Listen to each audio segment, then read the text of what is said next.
Hello and welcome. I know many of you use this video to help you fall asleep. So before we begin, be sure to like the video and subscribe to the channel. Also comment where you're from and at what time you're watching. Name of the story, The Forgotten Song. Darren had always been drawn to music, but there was something different about the old piano in the corner of the music shop. It wasn't anything special in appearance, just a dusty black grand, worn at the edges, with yellowed keys that creaked under his fingers. The store owner, a pale, frail man named Mr. Cleary, had made an odd request when Darren asked about it. "Don't play it," Mr. Cleary had warned, his voice shaking as he spoke. "It's cursed." Darren laughed at the warning. It was a joke, surely, a prank to discourage him from buying it. After all, Darren was no stranger to old, forgotten instruments. He often bought them, restored them, and brought them back to life, sharing their music with the world. But when Darren's fingers brushed the black and white keys, he felt a shiver run down his spine. It wasn't just the dust or the age of the piano. It was the sensation that something was wrong, something in the air. But before he could play, Mr. Cleary had stopped him again. "Please," Mr. Cleary insisted, his voice trembling. "Don't you hear it? The music is wrong. It makes people do things, terrible things. Please don't." Darren gave him a half smile, reassured that it was all just superstition. "I'm a musician, Mr. Cleary. I don't believe in curses. I believe in sound." With that, he sat down at the piano, ignoring the anxious look on Mr. Cleary's face. He pressed down on the keys, and at first the sound was haunting, low, almost like a warning. But then it grew louder, the melody rising up in a way that made his heart race. He couldn't stop playing. The notes seemed to flow through him, taking on a life of their own. And as Darren played, he felt a strange compulsion, something pulling at him, guiding him. The music seemed to wrap around him like a dark cloud, filling his mind with thoughts that weren't his own. He wanted to stop, but it was as if the song had taken over, and he was just a puppet, playing its twisted tune. Finally, after what felt like an eternity, he stopped. The air in the room felt thick and heavy, and the silence was deafening. Mr. Cleary stood at the door, his face pale and strained. "That's it," he whispered, almost too quietly to hear. "It started." Darren blinked, confused. "What started?" "The curse," Mr. Cleary said softly. "The song you just played. Once it's heard, it compels people to act out their darkest impulses. And it spreads. It gets worse the more people hear it." Darren was still in disbelief. "You're telling me the song is cursed?" Mr. Cleary nodded, his eyes filled with fear. "I've seen it happen before. People who heard the song, they did things they couldn't remember. Things that weren't them. It makes people forget who they are. And once you play it, once you hear it, there's no going back." Darren shook his head, a nervous laugh escaping his lips. "That's crazy. It's just a song. I play music for a living. I've heard plenty of weird stuff before." But deep down, Darren felt a gnawing fear he couldn't explain. Something about the way the song had felt in his fingers, the way it had taken hold of him. It wasn't like anything he'd ever experienced before. Over the next few days, Darren couldn't shake the memory of the song. It echoed in his mind, each note repeating itself like a chant, pulling him back to the piano. He felt the urge to play it again, to hear its twisted melody, and it was growing stronger with each passing hour. He tried to push it aside, focusing on his other work, but nothing seemed to quiet the pull. Then, one night, unable to resist any longer, Darren returned to the music shop. He knew it was a mistake, but he couldn't stop himself. Mr. Cleary wasn't there. Perhaps he'd seen the danger coming, but Darren didn't care. He sat at the piano, his fingers trembling as he pressed down on the keys. The moment the first note rang out, it was as if a switch flipped in his mind. He was lost to the music again, unable to stop himself. The tune swelled and distorted, becoming darker, more sinister with each passing second. The melody twisted in his mind, reshaping his thoughts. He could feel it, the way it was pulling at him, urging him to give in to something dark and hidden. He fought against it, trying to stop, but the piano wouldn't let him. The notes grew louder, the sound consuming him, and then there was a knock at the door. Darren froze. The sound of the knock was clear and sharp, cutting through the song like a scream. He turned around, and to his horror, standing in the doorway was a man he didn't recognize, tall, thin, and dressed in a long black coat. His eyes were hollow, as if he hadn't slept in days. The man stepped into the room without a word, his eyes locking onto the piano. "Stop playing," the man whispered, his voice raspy. "Please stop." Darren opened his mouth to speak, but no words came out. He wasn't sure if he could speak anymore. The song had taken control of him, his body moving of its own accord, playing the haunting melody with a ferocity he didn't know he was capable of. The man took a step closer. "You don't understand what you're doing. You're spreading it." Darren felt his body tense. He wanted to stop, to turn away from the man, to ask him who he was, but the music had taken hold of him. He couldn't control it. He couldn't stop. The man's voice grew frantic. "Please don't let it spread. You have to stop playing it, or we're all doomed." But Darren couldn't hear him anymore. The music was everything now, drowning out everything else, even his own thoughts. He had become a puppet, and the song was the puppeteer. As the melody reached its crescendo, the man let out a strangled cry. He collapsed to the floor, his hands clutching his head. Darren watched, detached, as the man writhed in pain. The song's pull was undeniable. It twisted and corrupted those who heard it, compelling them to act on their darkest urges. Darren had no idea how long he'd been playing when the man finally fell silent, his body still. The piano sat there, the final note hanging in the air like a whispered threat. Darren stood up, his hands shaking as he slowly lifted himself away from the piano. The song was still in his mind, echoing like a distant whisper, urging him to play again. He had to resist. He had to get away. But no matter where he went, the song followed. Darren stumbled out of the music shop, his mind a whirlwind of confusion and dread. He could still hear the faint echoes of the cursed melody in his head, reverberating like a forgotten nightmare. The cold night air did little to clear his mind, and the streets felt too quiet, too empty. It was as if the world had become a shadow, hollow and distant. He needed to get away from the piano, away from the song. But every step he took felt heavier, like the weight of the music was pressing down on him. He tried to ignore it, but the tune was there, always lingering just beneath his consciousness, a constant, nagging presence. As he walked down the empty street, he saw a figure ahead, a woman, standing still in the dim streetlight. Her posture was stiff, unnatural, like a marionette waiting to be pulled on strings. Darren's heart skipped a beat as he recognized her, Eliza, his childhood friend. They hadn't spoken in years, but the sight of her made him freeze. She didn't move, her eyes locked on him. Her expression was blank, her face pale under the glow of the streetlight. Slowly, she began to walk toward him, her steps deliberate, as though guided by an invisible force. "Eliza," Darren whispered, but his voice seemed swallowed by the oppressive air. She didn't respond. Her eyes were glazed, vacant. When she reached him, she stood silently, her breath shallow, as though she was fighting to breathe, or perhaps fighting to stay herself. "Eliza, what's happening? What's wrong with you?" Darren asked, his voice trembling. He took a step back, trying to distance himself from her, but the pull of the song in his mind made him hesitate. She raised her hand slowly, as if moving through water, and then placed it on his chest. Darren flinched, but the touch felt like a brand, a cold burn against his skin. Her fingers dug in, her nails pressing painfully into his flesh. "You shouldn't have played it," she whispered, her voice not entirely her own.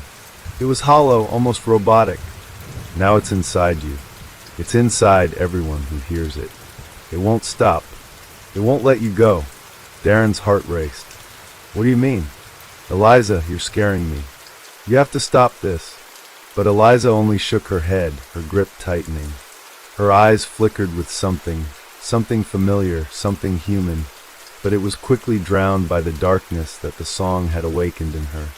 "You don't understand. It spreads. It makes you do things. Dark things." The air grew colder, the street lights flickering as if in response to her words. Darren's pulse thudded in his ears. He could hear the song now, louder, clearer, almost as if it was coming from her mouth, from within her. The cursed melody was pulling her, controlling her, just as it had pulled him. "Eliza, stop," he pleaded, trying to push her away, but her grip only tightened. "Please, I don't want this. I don't want the song." But the woman before him wasn't Eliza anymore. Whatever she had been, whatever she was now, it wasn't her. The curse had already consumed her. "I'm not Eliza," she whispered. "I'm just a shadow." With that, she shoved him back, hard. Darren stumbled, but he didn't fall. He looked up just in time to see her turn and walk away, her steps slow and deliberate. Each movement was unsettling, too controlled, too perfect. She didn't look back. She didn't need to. The song had already done its work on her. Darren stood there, frozen in fear. His breath came in ragged gasps. He wanted to run, to escape, but the song was still in his mind, clawing at him, trying to pull him back into its grip. In a daze, Darren began walking. He didn't know where he was going, just away. Away from Eliza, away from the music shop. He needed to find some way to stop it, to stop himself from being consumed by it. But the more he tried to think clearly, the more the song wrapped itself around his thoughts. He passed by the same streets, the same houses. Everything felt wrong. The houses seemed too quiet, the trees too still. There was no movement, no life, just the oppressive weight of the song following him. As he walked, he noticed other people standing motionless in the streets, their eyes wide and unblinking, their bodies rigid. Some were shaking, some were whispering to themselves, but none of them moved. It was as if they were waiting for something they couldn't escape. Darren's heart pounded. He knew what it was. The song. It was here, in the air, in the very ground beneath his feet. It was spreading, just like Mr. Cleary had said. And now, it was too late for him to stop it. He had to find a way. But where could he go? What could he do? That's when he saw it. In the distance, through the fog that had suddenly rolled in, there was a shadow moving. It was tall, humanoid, yet not human. The figure moved with an eerie, unnatural grace, its limbs too long, its steps too fluid. It was as if it was both a part of the mist and something separate from it. As it moved closer, Darren felt a chill crawl up his spine. He could feel its presence, like an ice-cold hand pressing against his chest. It was the man from the music shop, the one who had tried to warn him. Darren could see him now, but something was different. The man's eyes were hollow, and his face was contorted in a grotesque expression. His lips moved, but no sound came out. The only noise was the faint melody of the cursed song, vibrating in the air around them. "You," Darren choked, but his throat tightened, as if the words were being stolen from him. "You're not real." The figure reached out, its hands stretching too far, too long, as if the space between them had no meaning. When it touched Darren, his body went cold. The figure's touch wasn't just cold, it was deadly. He could feel it, something ancient in the contact, something that belonged to the world beyond the living. "You can't escape," the figure whispered, its voice low and guttural. "It's already inside you, inside everyone." Darren tried to pull away, but the figure's grip tightened, pulling him closer. He could feel the darkness around him closing in. The air felt thick, suffocating. He gasped for breath, but there was no air, only the chilling cold of the figure's touch. "It's too late," the figure hissed. Darren's body shook uncontrollably as the figure's cold fingers tightened around his arm. It felt like the very essence of the curse had invaded him, infecting every fiber of his being. The figure's eyes, those hollow black pits, seemed to see right through him, past his skin, past his thoughts, straight into the dark corners of his soul. "You can't fight it," the figure said again, its voice growing quieter, more menacing. "Once it has you, there's no turning back." The fog around them seemed to thicken, swirling in an unnatural dance, enveloping them in a suffocating blanket of cold. Darren tried to scream, but the words caught in his throat, suffocated by the weight of the curse pressing down on him. The figure began to drag him, pulling him deeper into the fog. His feet scraped against the pavement, but his legs felt weak, numb. He couldn't move, couldn't break free. It was as if the song had infected him so completely that his body no longer obeyed his commands. His head spun with the tune, his thoughts a jumble of fear and confusion. The distant sound of the song echoed in the fog, soft at first, but it grew louder, more insistent, until it was all Darren could hear. The melody twisted, distorting itself with each passing moment, until it was no longer music. It was a command, a chant that made his skin crawl, filling him with a dark urge he couldn't understand. The figure was still there, its hand now gripping his shoulder, forcing him to face it. As Darren's vision swam in and out of focus, the figure's face became clearer, and Darren saw the faintest trace of a smile on its lips. Something sinister, something knowing. "Do you feel it?" the figure asked, its voice like a hiss in his ear. "The darkness? It's in you now, Darren. It's in everyone." Darren closed his eyes, trying to shut out the figure, the song, everything. But when he opened them again, he wasn't in the street anymore. The world around him had changed. The fog was gone, replaced by a dim, flickering light that seemed to come from nowhere, illuminating a room he didn't recognize. He was inside, a small, dimly lit space, the walls lined with bookshelves that stretched up to the ceiling. The air was thick with dust, and the smell of old paper and decay made his stomach churn. But what stood out the most were the people, dozens of them, sitting motionless on wooden chairs, their eyes wide, their faces pale, as if they were waiting for something or someone. Darren's heart pounded in his chest as he realized they were all staring at him. Their eyes were vacant, like Eliza's, like the man in the music shop, their bodies rigid, unmoving. The song filled the air again, low and mournful, but growing louder with every passing second. "What is this place?" Darren whispered, but his voice sounded foreign, distant, as if it wasn't his own. The figure, still lurking behind him, finally spoke. "This is where it all begins," it said softly, almost lovingly. "This is where the song claims those it touches. The more it spreads, the more people it infects. And when it has them all, there will be nothing left but the music." Darren tried to turn, tried to break free, but his body wouldn't respond. His limbs felt heavy, his movements sluggish. The figure's grip on him remained unrelenting, like an iron vice. He could feel the pressure of the curse growing within him, suffocating him, dragging him down. He wanted to scream, to run, to fight against whatever this was, but the song held him in place, freezing him in his tracks. Every time he tried to resist, the tune grew louder, more demanding, until it was a part of him, coursing through his veins like poison. The people in the room began to stir, slowly at first, their bodies twitching like marionettes pulled on strings. Then, one by one, they began to rise from their chairs. Darren's eyes widened in horror as he watched them move, slowly jerking, their limbs unnaturally stiff, as if they were being controlled by something outside themselves. And then they began to hum. The sound was soft at first, just a faint murmur rising in the room.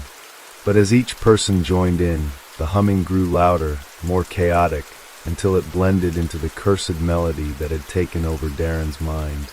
It was the same song, the one he had played, the one he had heard in his head, the one that twisted and corrupted everything it touched. As the people's humming grew louder, the room began to warp, the walls bending and warping in a strange, unnatural rhythm. The air grew thick with dread, and Darren's heart raced faster, his breath coming in shallow gasps. The figure behind him whispered again, "They will become like you, like all of us." The song doesn't let go. Darren's vision blurred as the music drowned out everything else. His hands shook violently, the cursed melody clawing at his soul, pushing him toward the others, toward the people who had already fallen under its spell. He could feel it, the pull, the compulsion to join them, to add his voice to the song, to give in to whatever darkness it demanded of him. "No," Darren whispered, his voice breaking. I won't do this." But the song was louder now, so much louder, and the pull was too strong. His hands twitched, his body jerking in time with the others.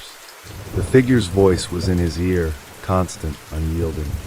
"You can't stop it," the figure said softly. "Not now. It's already inside you, just like it's inside them." And then Darren's hands moved on their own. He felt them rise, as if someone else was controlling him. His fingers hovered in the air, trembling. And then, without thinking, they fell, pressed against the piano keys that had appeared in front of him, seemingly out of nowhere. The music swelled again. Darren felt the darkness claw at him, dragging him deeper into the song.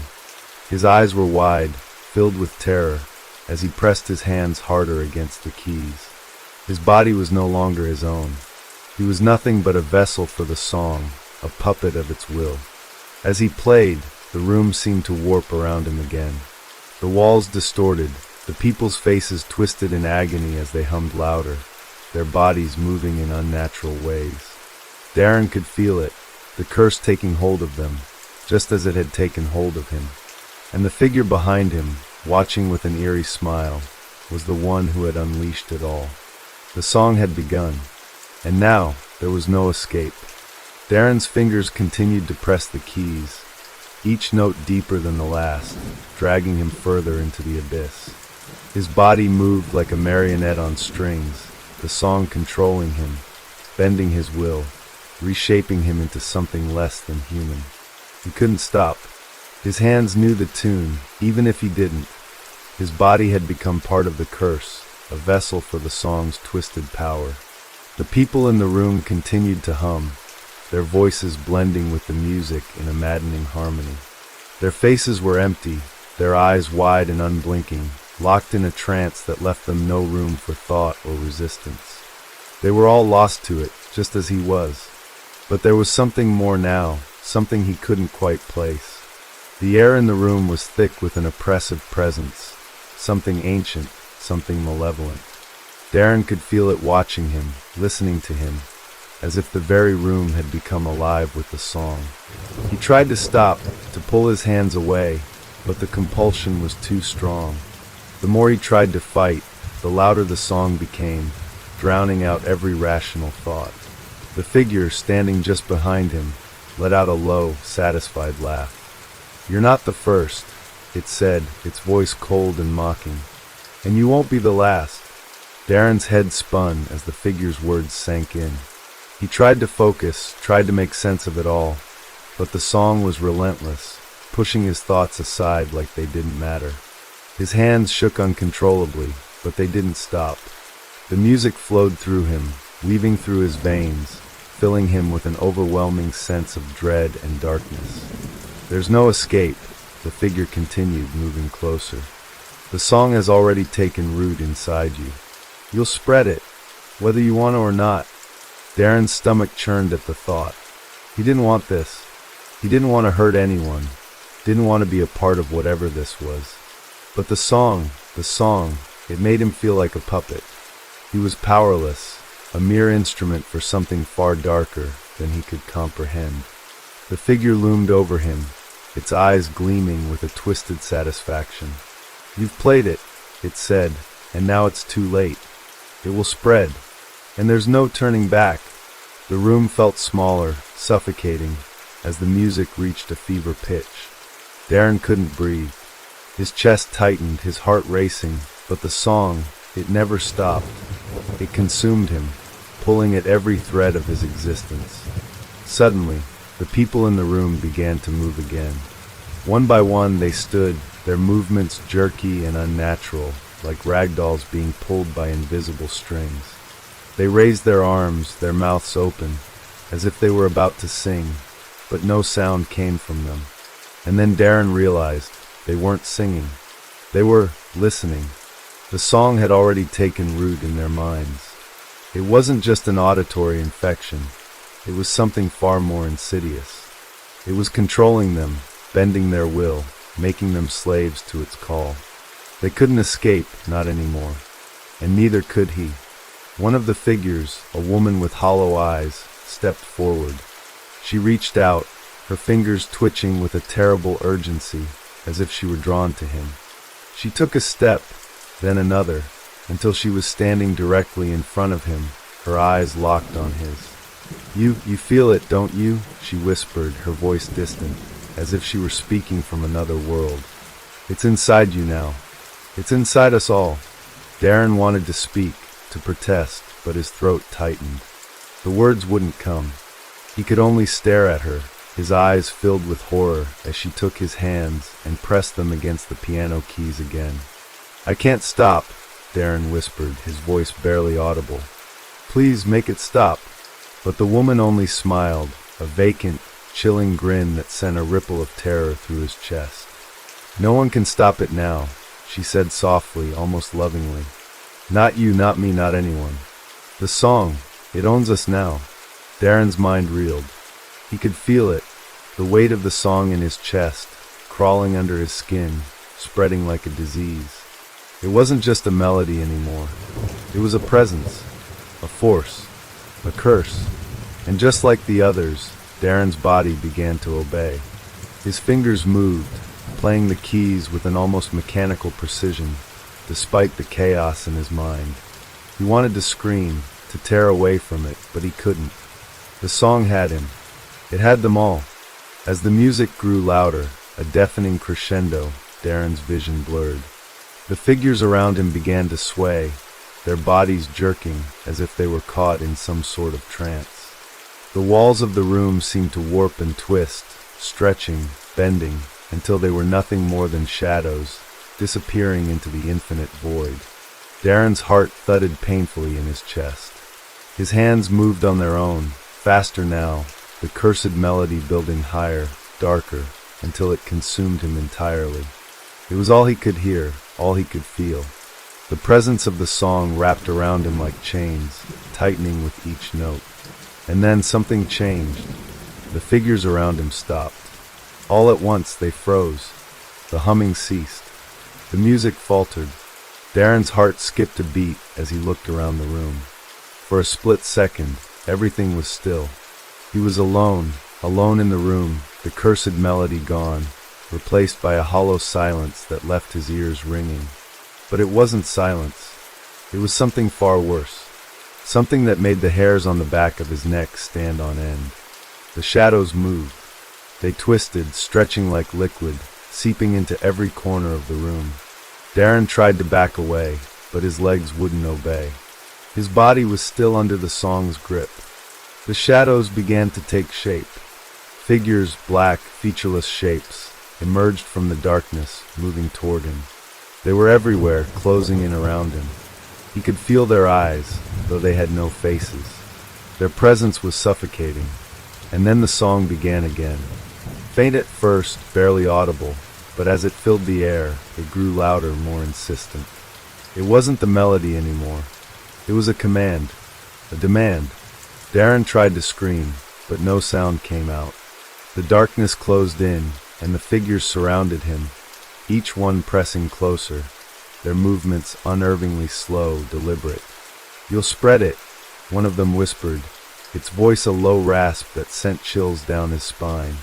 Just like the rest, the song filled his mind.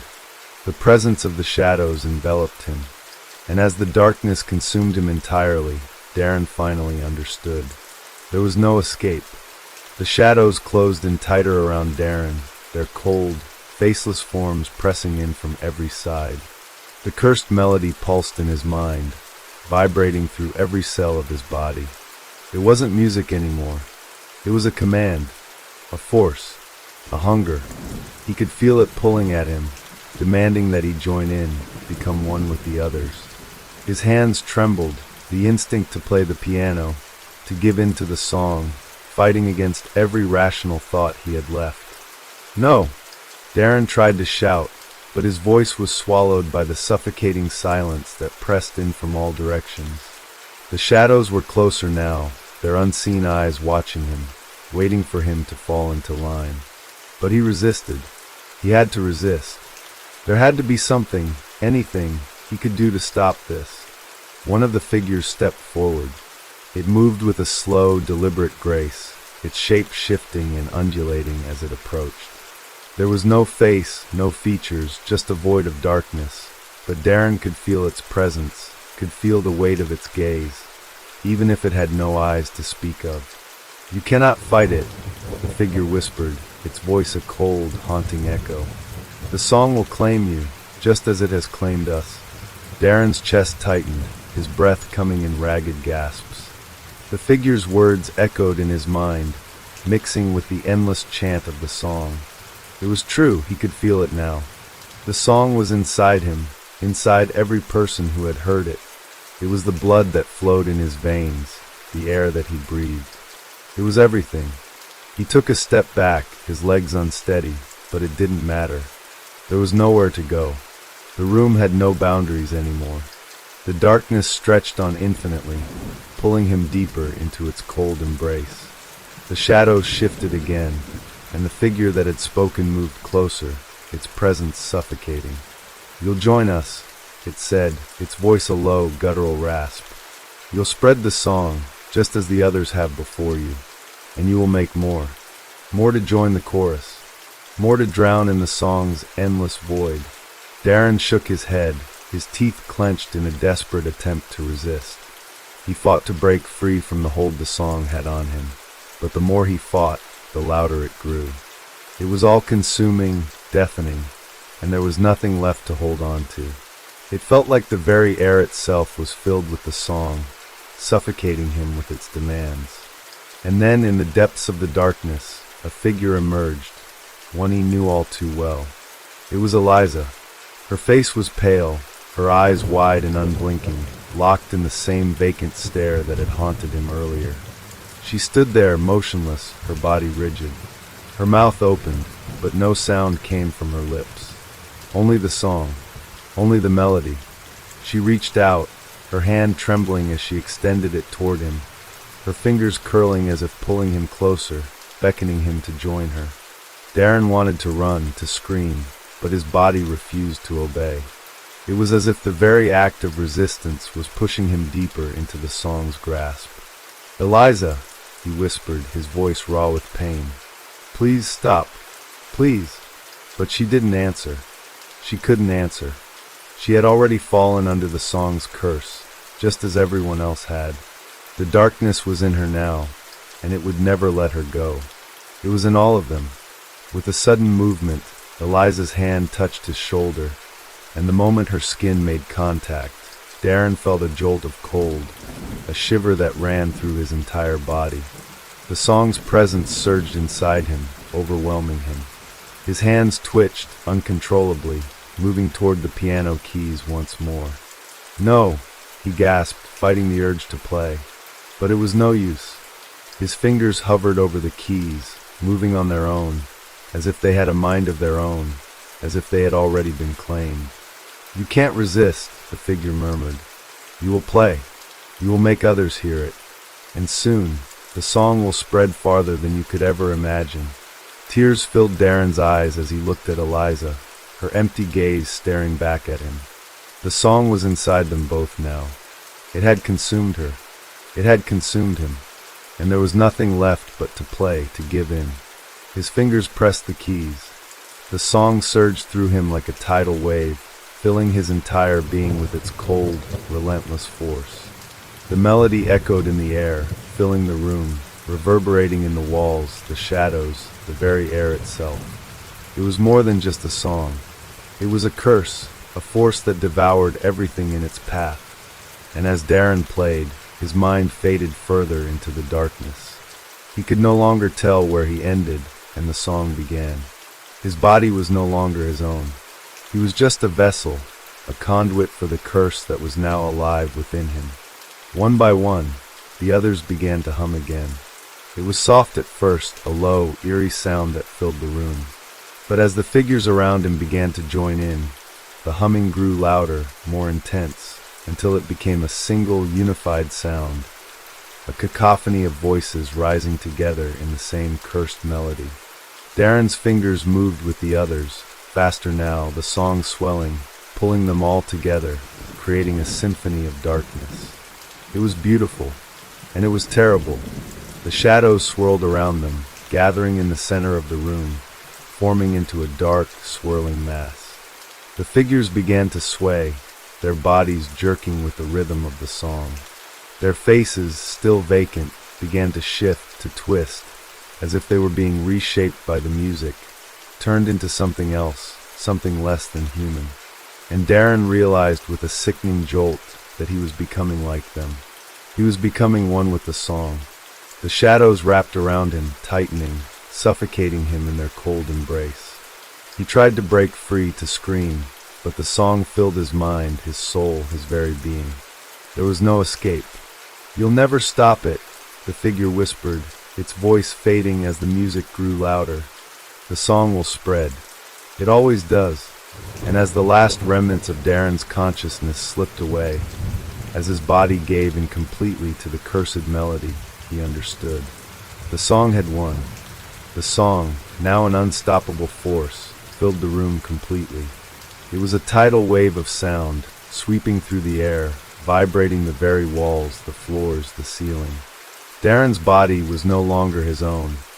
His fingers moved across the piano keys with a precision that was unnatural, the notes of the cursed melody rising and falling in a rhythmic dance of madness. Each note he played, each key he pressed, felt like a piece of his soul was being torn away and replaced with the song's hunger. The figures around him swayed, their bodies jerking in time with the music, their faces twisted in expressions of pain and ecstasy. Their movements were unnatural, like puppets pulled by invisible strings, but there was a terrifying unity to it. They were all a part of it now. The song had claimed them, reshaped them, made them its own. Eliza's vacant eyes never left his. She was still standing there, her hand resting on his shoulder, her presence a constant, suffocating reminder of what he had become. Her mouth moved silently, as if she were trying to speak, but all that came out was the hum of the melody, the same cursed hum that had once been a whisper in his ear, now an all-consuming roar. Darren's mind screamed in silent agony as the music wrapped itself around him, burrowing deeper, sinking into his thoughts, pushing away everything that once made him human. His heart hammered in his chest, but there was no escape. The song had already consumed everything. And yet, there was a strange sensation in the pit of his stomach, an urge, a desire to keep playing, to keep feeding the song. His body, against his will, obeyed the curse, and his fingers danced across the keys faster, more urgently, as if the song itself was urging him on, demanding more. The shadows thickened around him, their forms shifting and twisting like smoke, their presence suffocating. Darren could feel them pressing in from all sides, their cold touch crawling across his skin. They were everywhere, their unblinking eyes watching him, waiting for him to break, to fully surrender to the curse. The piano's melody rose higher, more discordant, the notes twisting into something darker, more ominous. Each note seemed to push him further into the depths of the song's power, pulling him into a void where nothing else existed. Just the music, just the darkness. Suddenly, the room began to shift. The walls seemed to stretch, bending and warping, as though the space itself was collapsing into the music. The shadows grew larger, more imposing, until they enveloped the entire room. The figures, those who had once been human, now seemed like nothing more than hollow shells, their bodies twisting and contorting as they hummed, each voice a part of the unholy choir. Darren's eyes darted around in a panic, but there was nowhere to run. The shadows closed in, their forms becoming more solid, more real with each passing moment. They were pulling him toward them, drawing him into their midst. "Eliza," Darren whispered, his voice trembling with fear. "Please." But she didn't respond. She couldn't. She was just as lost to the song as the others. She was no longer the woman he had known, no longer the person he had loved. She had become one with the darkness, and now, so had he. His hands continued to move across the piano, driven by the relentless pull of the song. He was no longer aware of what he was playing. He wasn't even sure he had the power to stop. The room blurred around him, the shadows closing in, and the song was louder than ever before. Then, as if summoned by the music itself, something shifted. The shadows took on a new form, no longer mere formless figures. They coalesced into something darker, something more real. It was a figure cloaked in shadow, its face hidden beneath a hood, its eyes glowing faintly with an unnatural light. The figure stepped forward, its movements slow, deliberate. It seemed to be made of the very darkness itself, its presence almost alive, as if it were the embodiment of the song. It stood there, watching Darren with an intensity that sent a chill down his spine. "You're mine now," the figure said, its voice a low, gravelly rasp. It was the same voice he had heard before, the same voice that had haunted him since he first encountered the cursed song. "You can't escape. None of you can." Darren's heart sank as the figure's words hit him with full force. This was it. There was no escape. The song had claimed him, and now it would claim everyone else. The song would spread, infecting more and more people, until there was no one left who hadn't heard its call. Until the world was nothing but a chorus of empty, hollow voices, singing the same cursed melody. He tried to move, tried to scream, but his body was frozen. His hands were locked on the piano, his fingers moving in time with the music, the notes pouring out like an endless stream of darkness. His mind was a blur of panic and fear, but it was drowned out by the overpowering presence of the song. The figure stepped closer, its glowing eyes boring into Darren's soul. The shadows around them twisted, distorting, as if they were alive, reacting to the figure's presence. "You're not the first," it continued, its voice colder now, "but you will be the last. You will spread the song, just like the others. You'll bring more and more, until there is no one left." Darren's mind screamed in terror, but his body refused to obey. He couldn't stop playing. He couldn't stop anything. He was nothing but a pawn in the song's endless game, a mere instrument for its dark power. The room seemed to shrink, the walls pressing in, the shadows swallowing him whole. His heartbeat echoed in his chest, but it was drowned out by the ever-growing song, the dark, insistent melody that demanded more and more. And then, in the distance, a voice broke through the chaos. "Darren!" It was Eliza's voice. But this time, it wasn't empty. It wasn't distant. It was full of emotion, full of fear. His heart skipped a beat, and for a brief moment, the song faltered. He turned his head, looking for her, but all he saw was the endless stretch of shadows. "Eliza!" Darren gasped, his voice breaking. But the figure stepped in front of him, blocking his view. Its cold, shadowy hand reached out, pushing him back, forcing him to face the piano again. "You can't save her," it whispered, its voice full of dark satisfaction. "She's already gone.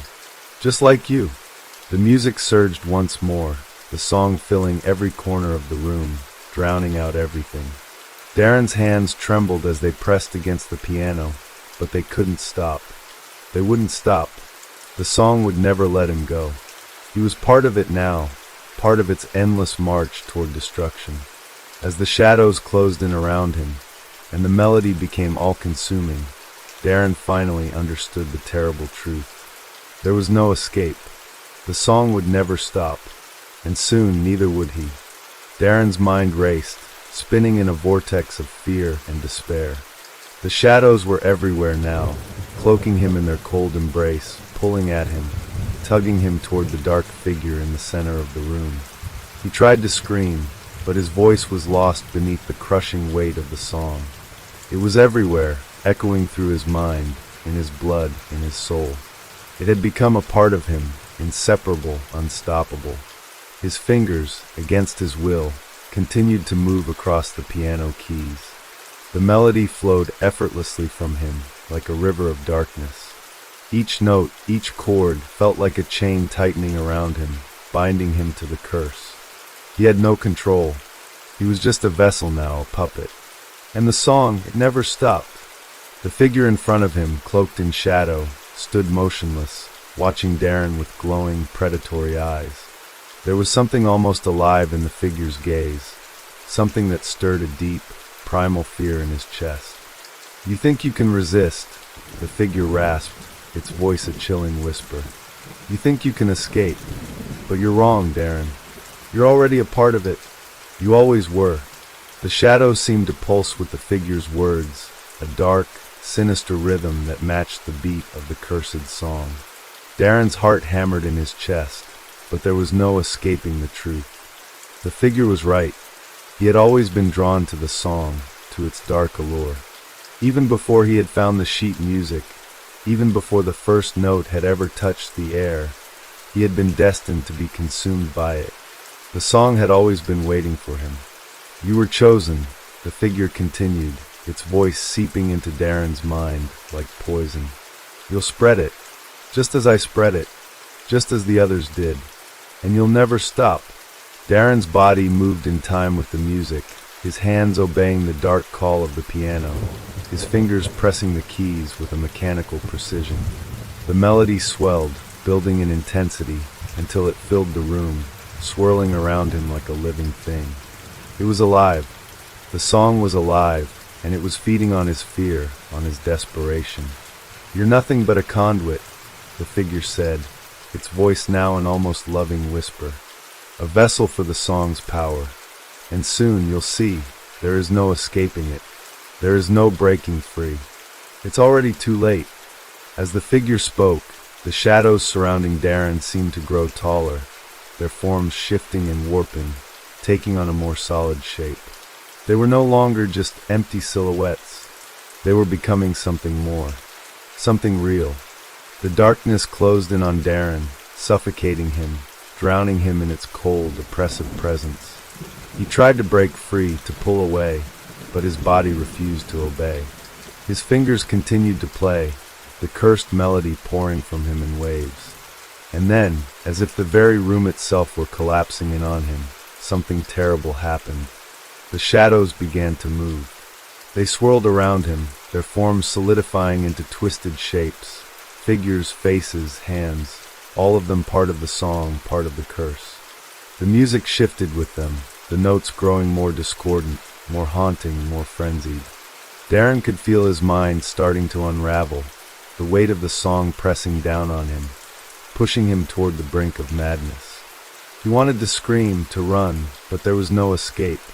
The shadows were everywhere, closing in, and the song was inside him, wrapped around his heart, squeezing until he could hardly breathe.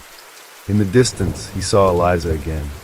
She was standing at the edge of the shadows, her face still vacant, her eyes hollow and unblinking. She was part of it now, just as he was. There was nothing left of the person he had known. She had been consumed, just like all the others. "Eliza," he whispered, his voice broken. "I'm sorry. But the words caught in his throat, and before he could finish, the shadows surged forward, swallowing her whole. She was gone, lost to the song, just like the others. Darren's heart sank as he realized the horrible truth. There was no saving anyone. Not now. The figure stepped forward, its cold hand reaching out to touch Darren's shoulder. He flinched, but the touch was gentle, almost affectionate. The figure leaned in, its voice low and filled with malice. "You'll spread it," it said, its voice dripping with a twisted sense of satisfaction. "You'll make them hear it. You'll make them feel it. And they'll join us. They'll sing the song." Darren's mind spun, the figure's words sinking in like ice. He was already a part of it. There was no turning back. The song would spread, infecting everyone who heard it, turning them into hollow vessels like the ones around him.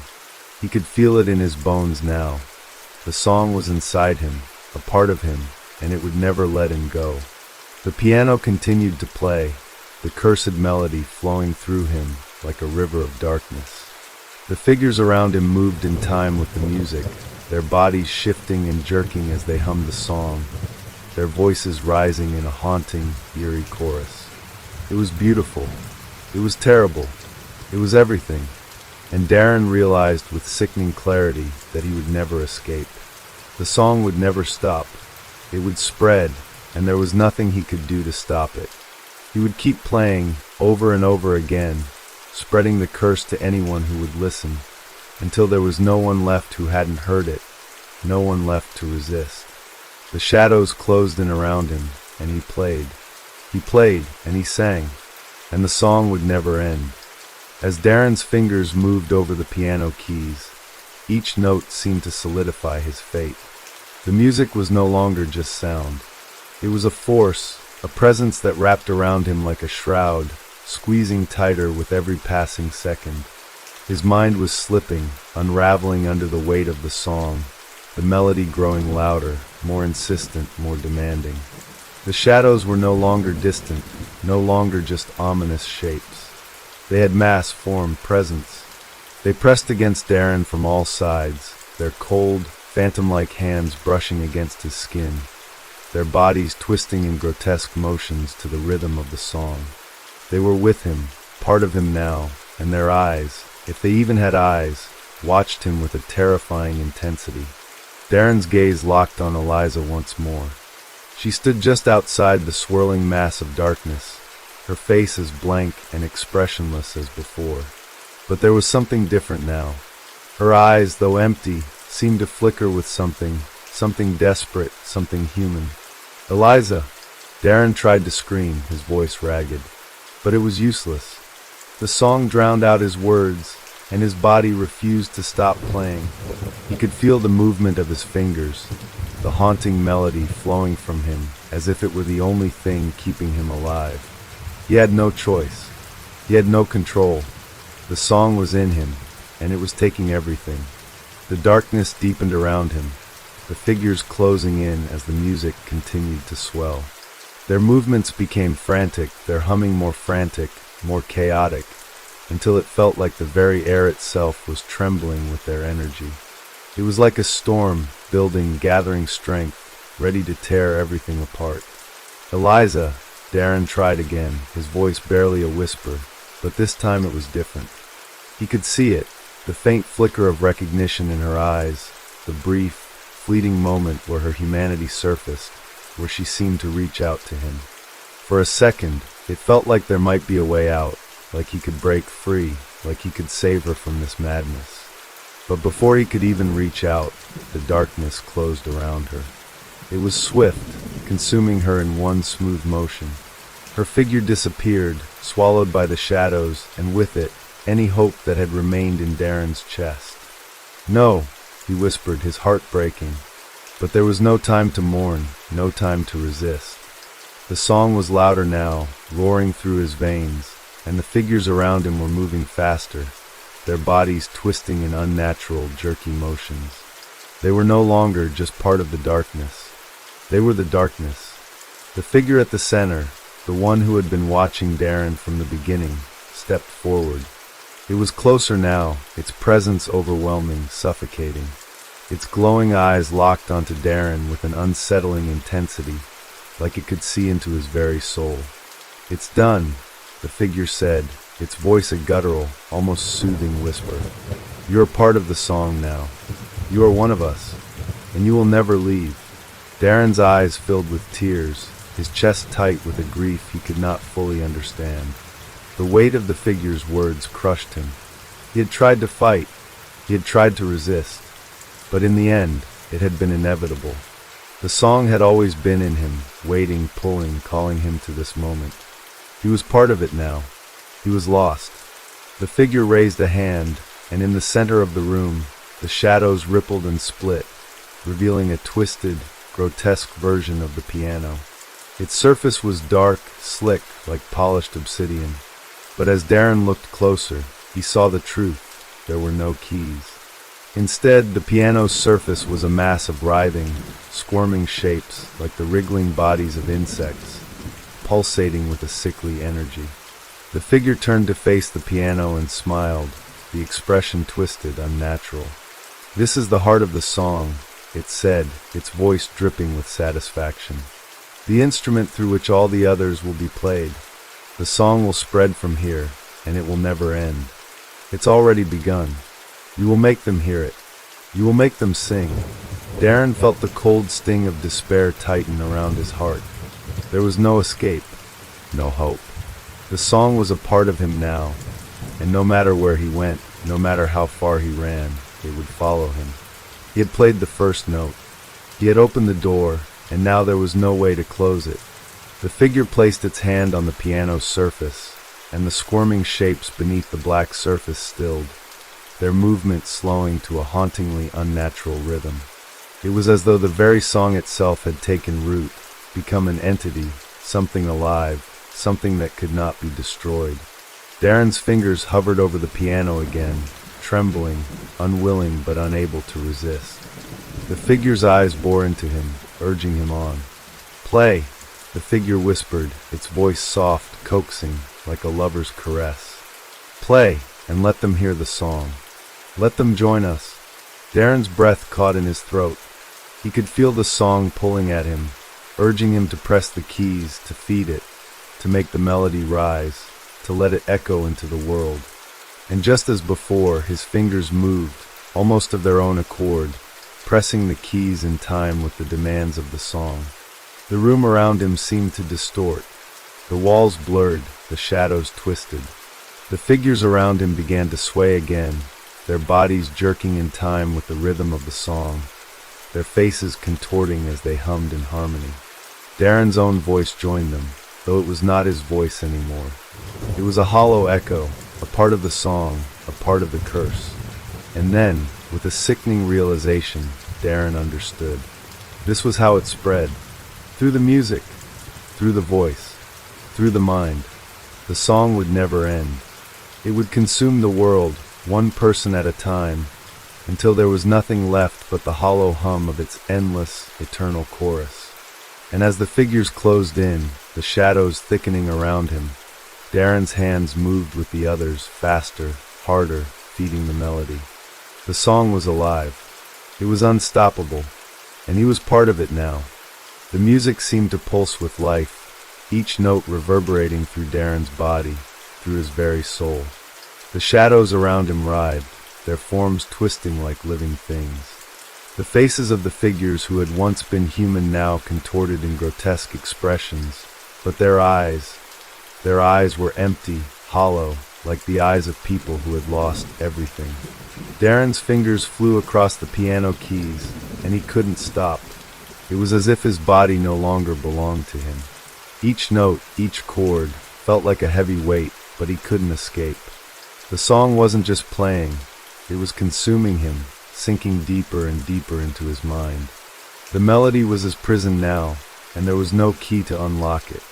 The figure standing before him, this dark, shadowy being, watched him with a terrible satisfaction. Its eyes glowed faintly, as though it could see right through him, right into the very core of his being. Darren couldn't look away, couldn't escape its gaze.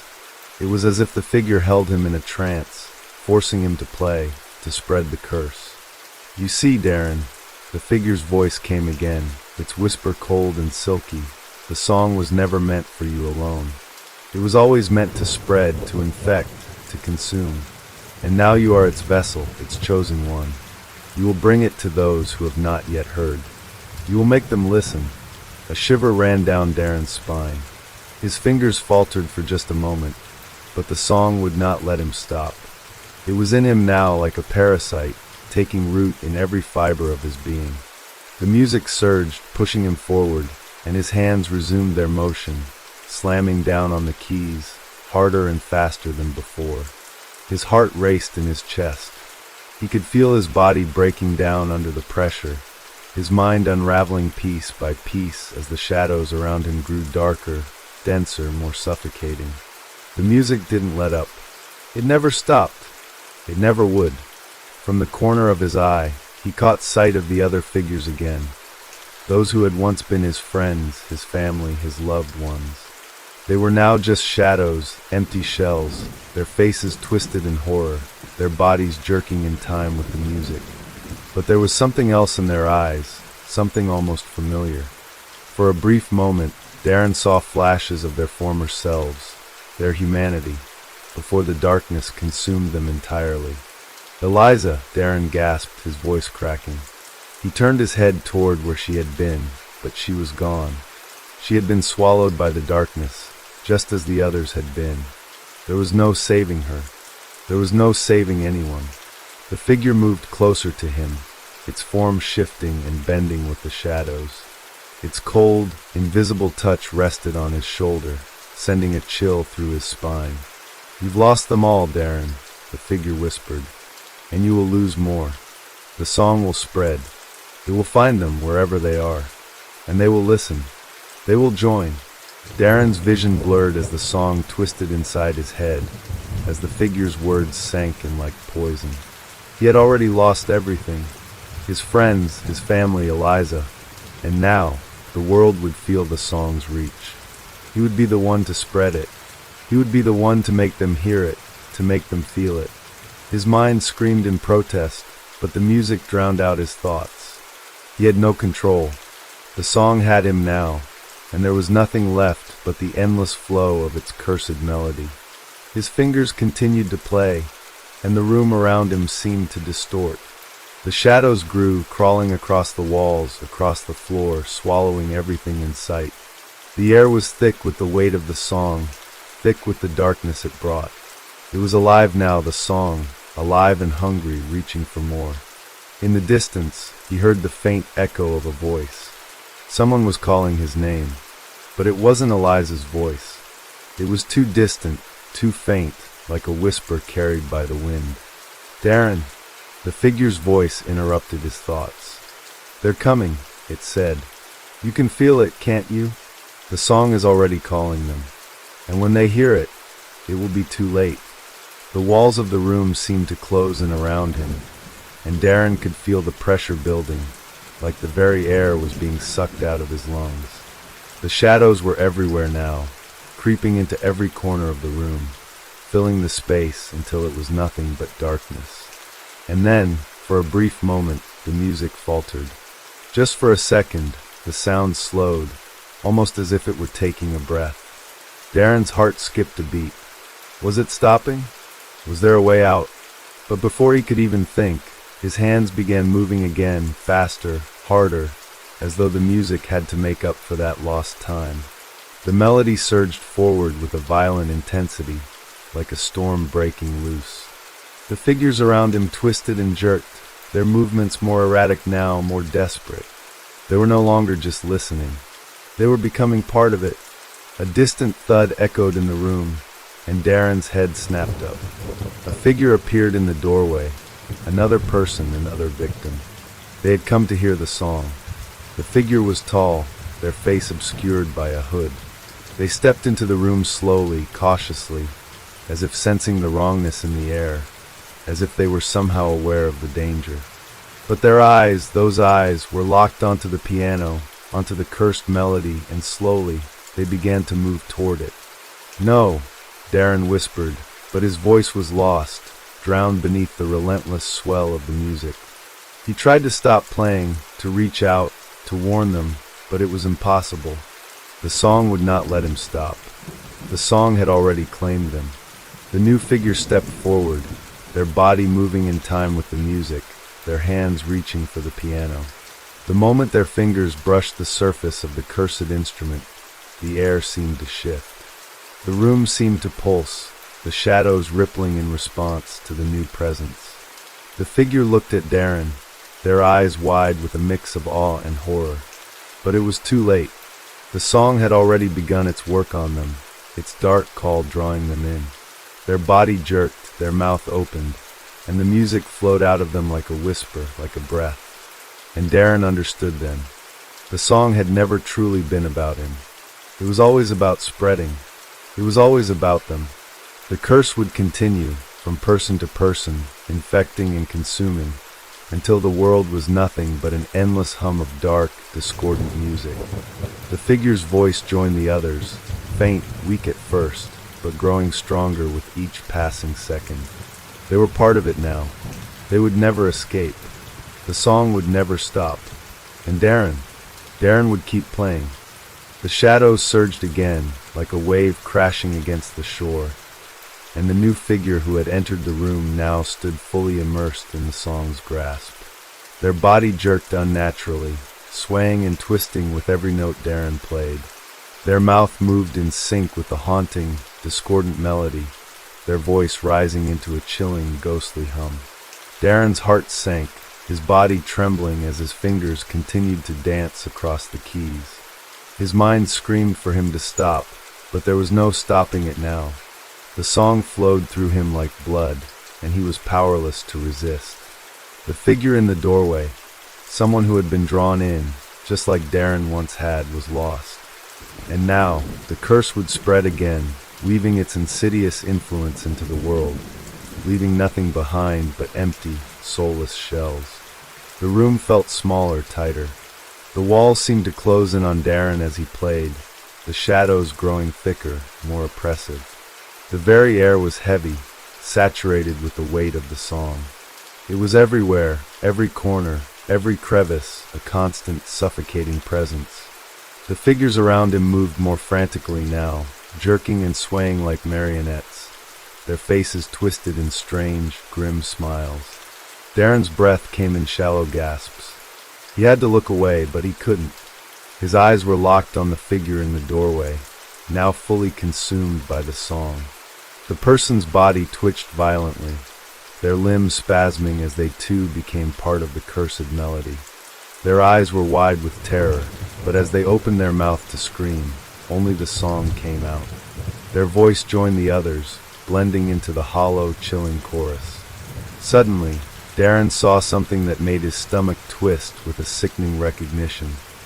A flicker of movement in the corner of the room. There was another figure, emerging from the shadows, someone he hadn't noticed before, someone who shouldn't be there. Eliza. Her form was half hidden in the darkness, her body slumped as though she had been dragged into the room, unwillingly, like the others before her. But her eyes were different. For a moment, there was a spark of recognition in them, a flash of the Eliza he had known, the woman he had loved. It was so brief, so fleeting, that Darren wasn't sure if he had imagined it. "Eliza!" he gasped, his voice cracking under the weight of the song. He tried to move toward her, but his fingers moved faster, harder, slamming against the keys as the curse took root once again. Eliza's face twisted into an agonizing grimace, her mouth opening wide as if she were about to speak. But no words came out, just the song. Her body jerked forward in time with the rhythm, her arms flailing uncontrollably. She was caught in the song now, just like everyone else. She was lost. The figure in the center of the room, the dark being who had watched him all along, stepped closer, its presence suffocating. Its eyes gleamed in the darkness, glowing faintly, like two predatory spots of light. Its voice whispered in Darren's ear, low and seductive, like the luring promise of death. "You see, Darren, there is no escape. It is too late. They're already hearing it. They're already singing it. And soon everyone will." Darren tried to pull away, to stop playing, but the music held him in place, chaining him to the piano. His mind was no longer his own. He could feel his sanity slipping, the very essence of his being drowned in the relentless, cursed song. His hands moved mechanically, like they belonged to someone else. The new figure in the doorway, whose name Darren never learned, moved closer. Their body was twisting now, their movements jerky and unnatural, as if the song were pulling at their limbs, dragging them into its rhythm. The figure's face was a twisted mask of horror, but there was no escape. There would be no escape for anyone who heard the song. The room seemed to contract, the darkness closing in around them, suffocating, heavy and thick. The song echoed in every corner, seeping into the very fabric of the walls, of the air itself. It was everywhere, like an infection spreading, consuming, reaching out to those who had not yet heard its call. Then, as if drawn by the invisible thread of the song, Darren saw something that made his blood run cold. Through the doorway, outside, he could hear the faint hum of the melody, carried by the wind, whispering through the streets, into the city, into the world. People were starting to hear it. The curse was spreading faster now, as if the song had broken free of its confines, breaking the boundaries of the room, reaching into the world beyond. Darren's mind reeled as he realized the horrifying truth. This was how it worked. The song was not just an entity. It was an infection, a plague that fed on those who listened, and it would continue to spread until there was nothing left but the endless, hollow chorus. His hands continued to play, faster now, the notes building to a frenetic pace, as though the song itself were pushing him forward, urging him to feed it, to make it stronger, to reach the others. "Eliza," he whispered again, his voice hoarse, but the song drowned out his words, twisting them into a low, guttural hum. He could feel her presence near him, could feel her soul lost, her essence slipping away, consumed by the same hunger that had claimed him. The figures surrounding him, the ones who had joined in the song, grew more frantic, more desperate, as if they too felt the hunger of the curse inside them. The shadows seemed to pulse, their forms shifting, like the very essence of the darkness had become one with the song. Then the figure in the center of the room spoke again, its voice a soft, almost tender murmur in Darren's ear. "You see? You are nothing now. Just a vessel. Just a part of the song, like all of them. And it will never stop." Darren's eyes were wide with terror, but there was no room for fear now. There was only the song. He played, and the song played on. The song twisted around Darren like an unbreakable chain, wrapping tighter and tighter with each passing second. His body had long ago ceased to be his own. His fingers moved without hesitation, without thought, as though the keys were directing him, not the other way around. The music hummed, thick and suffocating, a relentless force pressing against his very soul. The room had become a vortex of darkness, spinning with the energy of the song. The shadows had grown, now moving with a purpose, surging and swarming, folding into one another like living things, like creatures born of the melody itself. Darren could feel them closing in on him, could sense their eyes, if they even had eyes, burning into his skin, waiting for the moment when they could claim him completely. Eliza's form was still there, standing in the shadows, her body convulsing with each beat of the cursed rhythm. But there was nothing human left in her. Her face was pale, her eyes wide and empty, and her mouth opened in a silent scream. The song had taken her, just as it had taken everyone else who had come into contact with it. There was no escape, no resistance, no way to free anyone. It was as if the song itself had a mind, a will, and it would never let go. Darren's mind was barely hanging on. The fragments of his thoughts were like broken pieces of glass, scattered and sharp. He could remember his life before the song, before the curse, the music he had once loved, the joy he had felt when playing, the dreams of creating something beautiful. But all of that seemed like a distant memory now, a fading dream that had been washed away by the ever-present hum of the melody. He glanced at Eliza again. For a fleeting moment, he saw a glimpse of something, the way her lips trembled, the way her hands curled into fists as if she were fighting the song, fighting the darkness that was consuming her. But it was too brief. The moment passed, and her body once again jerked in time with the music, the haunting melody pulling her back into its grasp. Suddenly, the figure at the center of the room, the dark being who had guided Darren's descent into the song, stepped forward. Its form seemed to shift with the shadows, its eyes glowing faintly like twin stars in the oppressive darkness. "You think you can stop it?" the figure said, its voice a low, resonant growl. "You think there is a way out. But the song is all there is now. All that ever was." Darren's chest tightened. His breath was shallow, his heartbeat echoing in his ears. He wanted to scream, to shout, to demand that the figure tell him how to stop this madness. But the song wouldn't let him. It wouldn't let him speak. It wouldn't let him think. The only thing he could do was play, play, play. The figure's words hung in the air like poison. "You have already lost. There is no escape. There was never any escape. Darren wanted to cry out, to argue, to defy the figure's claim. But the words caught in his throat, choked by the crushing force of the music. He was trapped, and he had no idea how to get out. As if sensing his despair, the figure moved closer, its presence suffocating. "You are a part of it now, Darren. The song has claimed you, and it will claim everyone else, one by one. The world will be consumed, and it will be your hand that brings it all to fruition." Darren's eyes flickered to the window. Outside, the night was still, but the distant hum of the melody was growing louder. The song was spreading. He could feel it in his bones, in his blood. It was seeping into the world, carried on the wind, whispered in the ears of the unsuspecting. The figure smiled, its lips twisting in something that might have been satisfaction, or something far worse. "You see, it's already started. The world will hear it soon, and they will listen. They will join." Darren's mind reeled. He could hear it, two distant, faint voices, the hum of the song carried through the streets. People, unsuspecting, hearing the melody for the first time. But once they heard it, once they listened, they would be pulled into it. They would join the chorus, become part of the darkness. "Stop it," Darren whispered, his voice barely audible. But the figure only laughed, a soft, chilling sound that seemed to echo through the room, reverberating off the walls.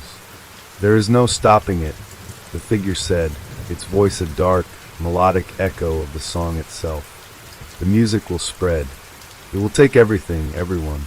And you," it pointed a long, bony finger at Darren, "you will be the one who carries it forward. You will be the one who makes them listen." The room seemed to shrink further as the figure's words sank in. Darren could feel the weight of the curse pressing down on him, suffocating him. The song was no longer just a sound. It was a force, a living entity, an unrelenting presence that consumed everything in its path. And Darren was its conduit. He was the one who had opened the door, and now there was no closing it. Eliza's form shifted again, her body jerking violently with the rhythm of the song. Darren wanted to reach out to her, to hold her, to save her, but he knew it was too late. She was gone, just like everyone else. The song had claimed them all. The figures around him moved again, their bodies twitching in time with the music. They were no longer human, no longer even remotely recognizable as the people they once were. They were just vessels for the song now, their faces blank, their eyes empty. And still Darren played. His hands moved over the keys, each note a step deeper into the abyss, each chord a new layer of darkness wrapped around his soul. He could feel it now, the pull of the music stronger than ever. His fingers moved faster, harder, as the song demanded more, as the shadows pressed in closer. It was all-consuming.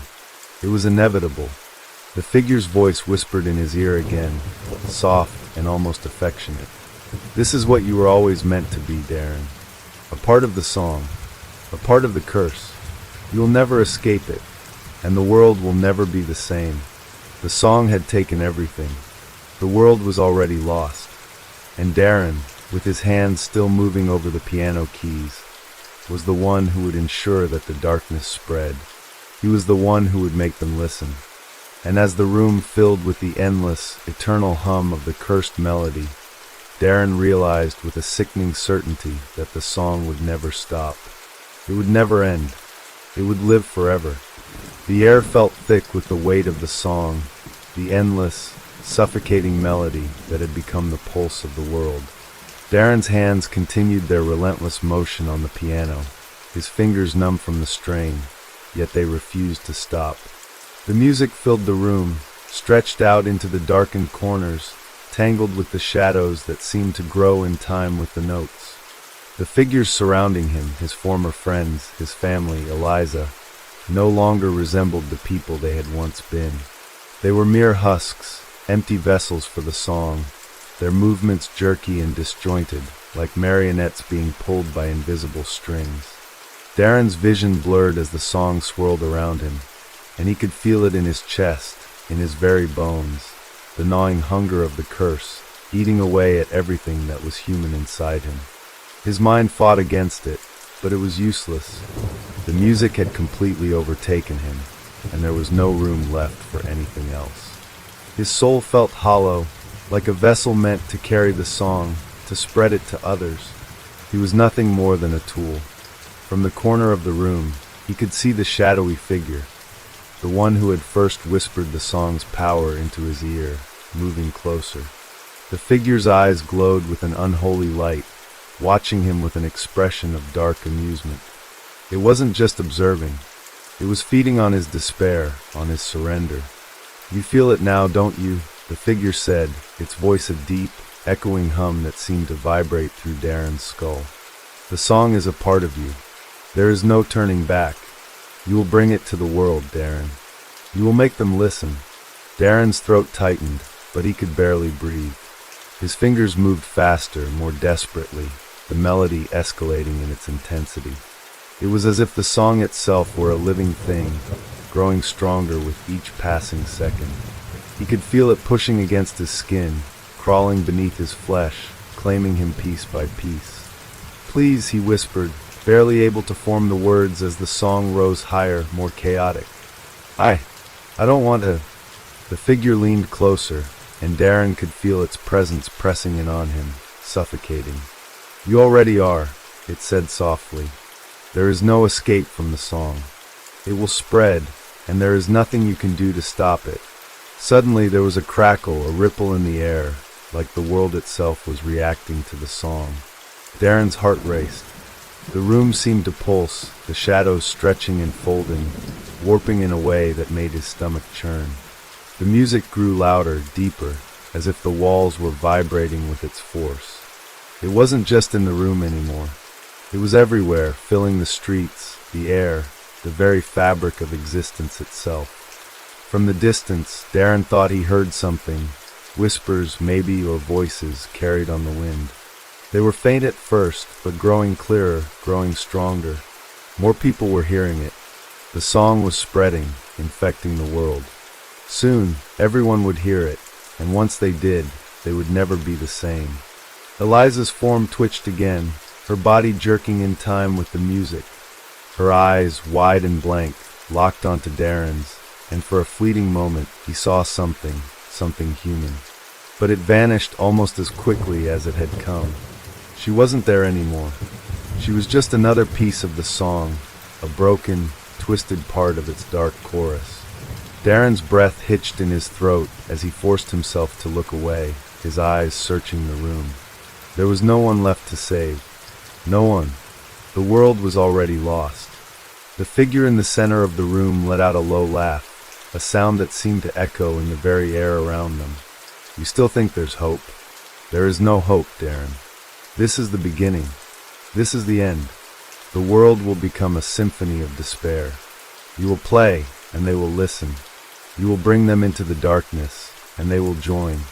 The words felt like ice sinking into his veins. He wanted to scream, to fight back, but the song, no, the curse, had already claimed him. His hands moved faster, the melody tearing through him with such force that he could feel the sound vibrating through his bones. There was no stopping it. The whispers outside were growing louder now, no longer distant. They were voices, people crying out, lost in the song. Darren could hear them. He could hear them all. They were reaching out to him, but they were too far away.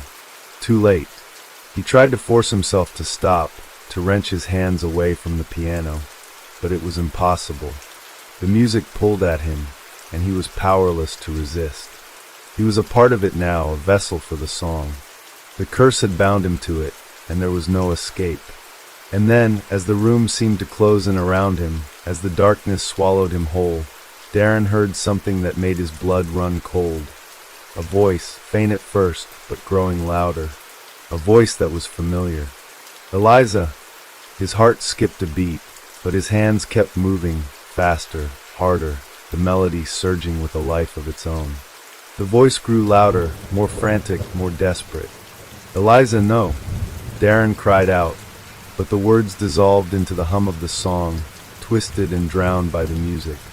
He could see her again, her face contorting with agony as the song wrapped around her like chains, pulling her deeper into its grasp. There was nothing left of the woman he had known. She was gone, just like the others. But still the voice continued. It was Eliza's voice, calling out to him from somewhere deep within the curse, somewhere beyond the reach of the music. "Help me, Darren. Please help me." Darren's heart shattered as the words reached him, but he knew it was too late. There was no saving her. There was no saving anyone. The song had already claimed them all. The figure in the center of the room moved closer, its shadow swallowing the light. "It's over," it whispered, its voice a venomous caress. "The world will fall, and you will play, forever." And so he did. Darren played. He played for Eliza. He played for the world. He played for the endless, unrelenting song that had consumed everything. There was no escape. There was no hope. And as the song echoed in the darkness, Darren understood with a sickening certainty. The music would never stop. Not for him. Not for anyone. It would go on forever. The music had become Darren's world, the only reality left to him. It was a suffocating, endless hum that permeated every corner of his mind, his soul, his very being. The room around him was a blur of shadows and dim light, the figures of the lost souls, his friends, his family, moving in grotesque, jerking patterns, their faces frozen in a perpetual state of anguish as they swayed to the unrelenting rhythm. But Darren couldn't stop. He couldn't escape. His fingers moved over the piano keys without thought, without will. The song was no longer just a tune. It was a force, a living thing that inhabited his very flesh. Every note, every chord dug deeper into him, carving away the last remnants of his identity, until all that was left was the song. From the depths of the shadows, the figure, the one who had first whispered the song into Darren's ears, stood silently, watching him with its glowing eyes, its expression one of eerie satisfaction. There was something in its gaze, something hungry, something predatory, as if it were savoring every second of Darren's torment. "You still think you can fight it?" The figure's voice rumbled, soft and chilling. "The song is you now. It owns you, and it will own everyone who hears it." Darren's mind screamed in protest, but no words came. The melody twisted around him, suffocating him, drowning him in its oppressive embrace. He could feel the pull of the song in every fiber of his being, the way it tugged at his limbs, making him play faster, harder, as if the very music itself were feeding on his agony, growing stronger with every passing second. From the corner of the room, Eliza's form moved again, her body jerking violently in time with the rhythm. Her eyes, wide and empty, fixed on Darren. For a brief moment, there was a flicker of recognition in her gaze, something human, something desperate. But then it was gone. Just like the others, she was lost, consumed by the curse. The song had taken her, twisted her into something unrecognizable, something that no longer resembled the woman he had loved. "Eliza!"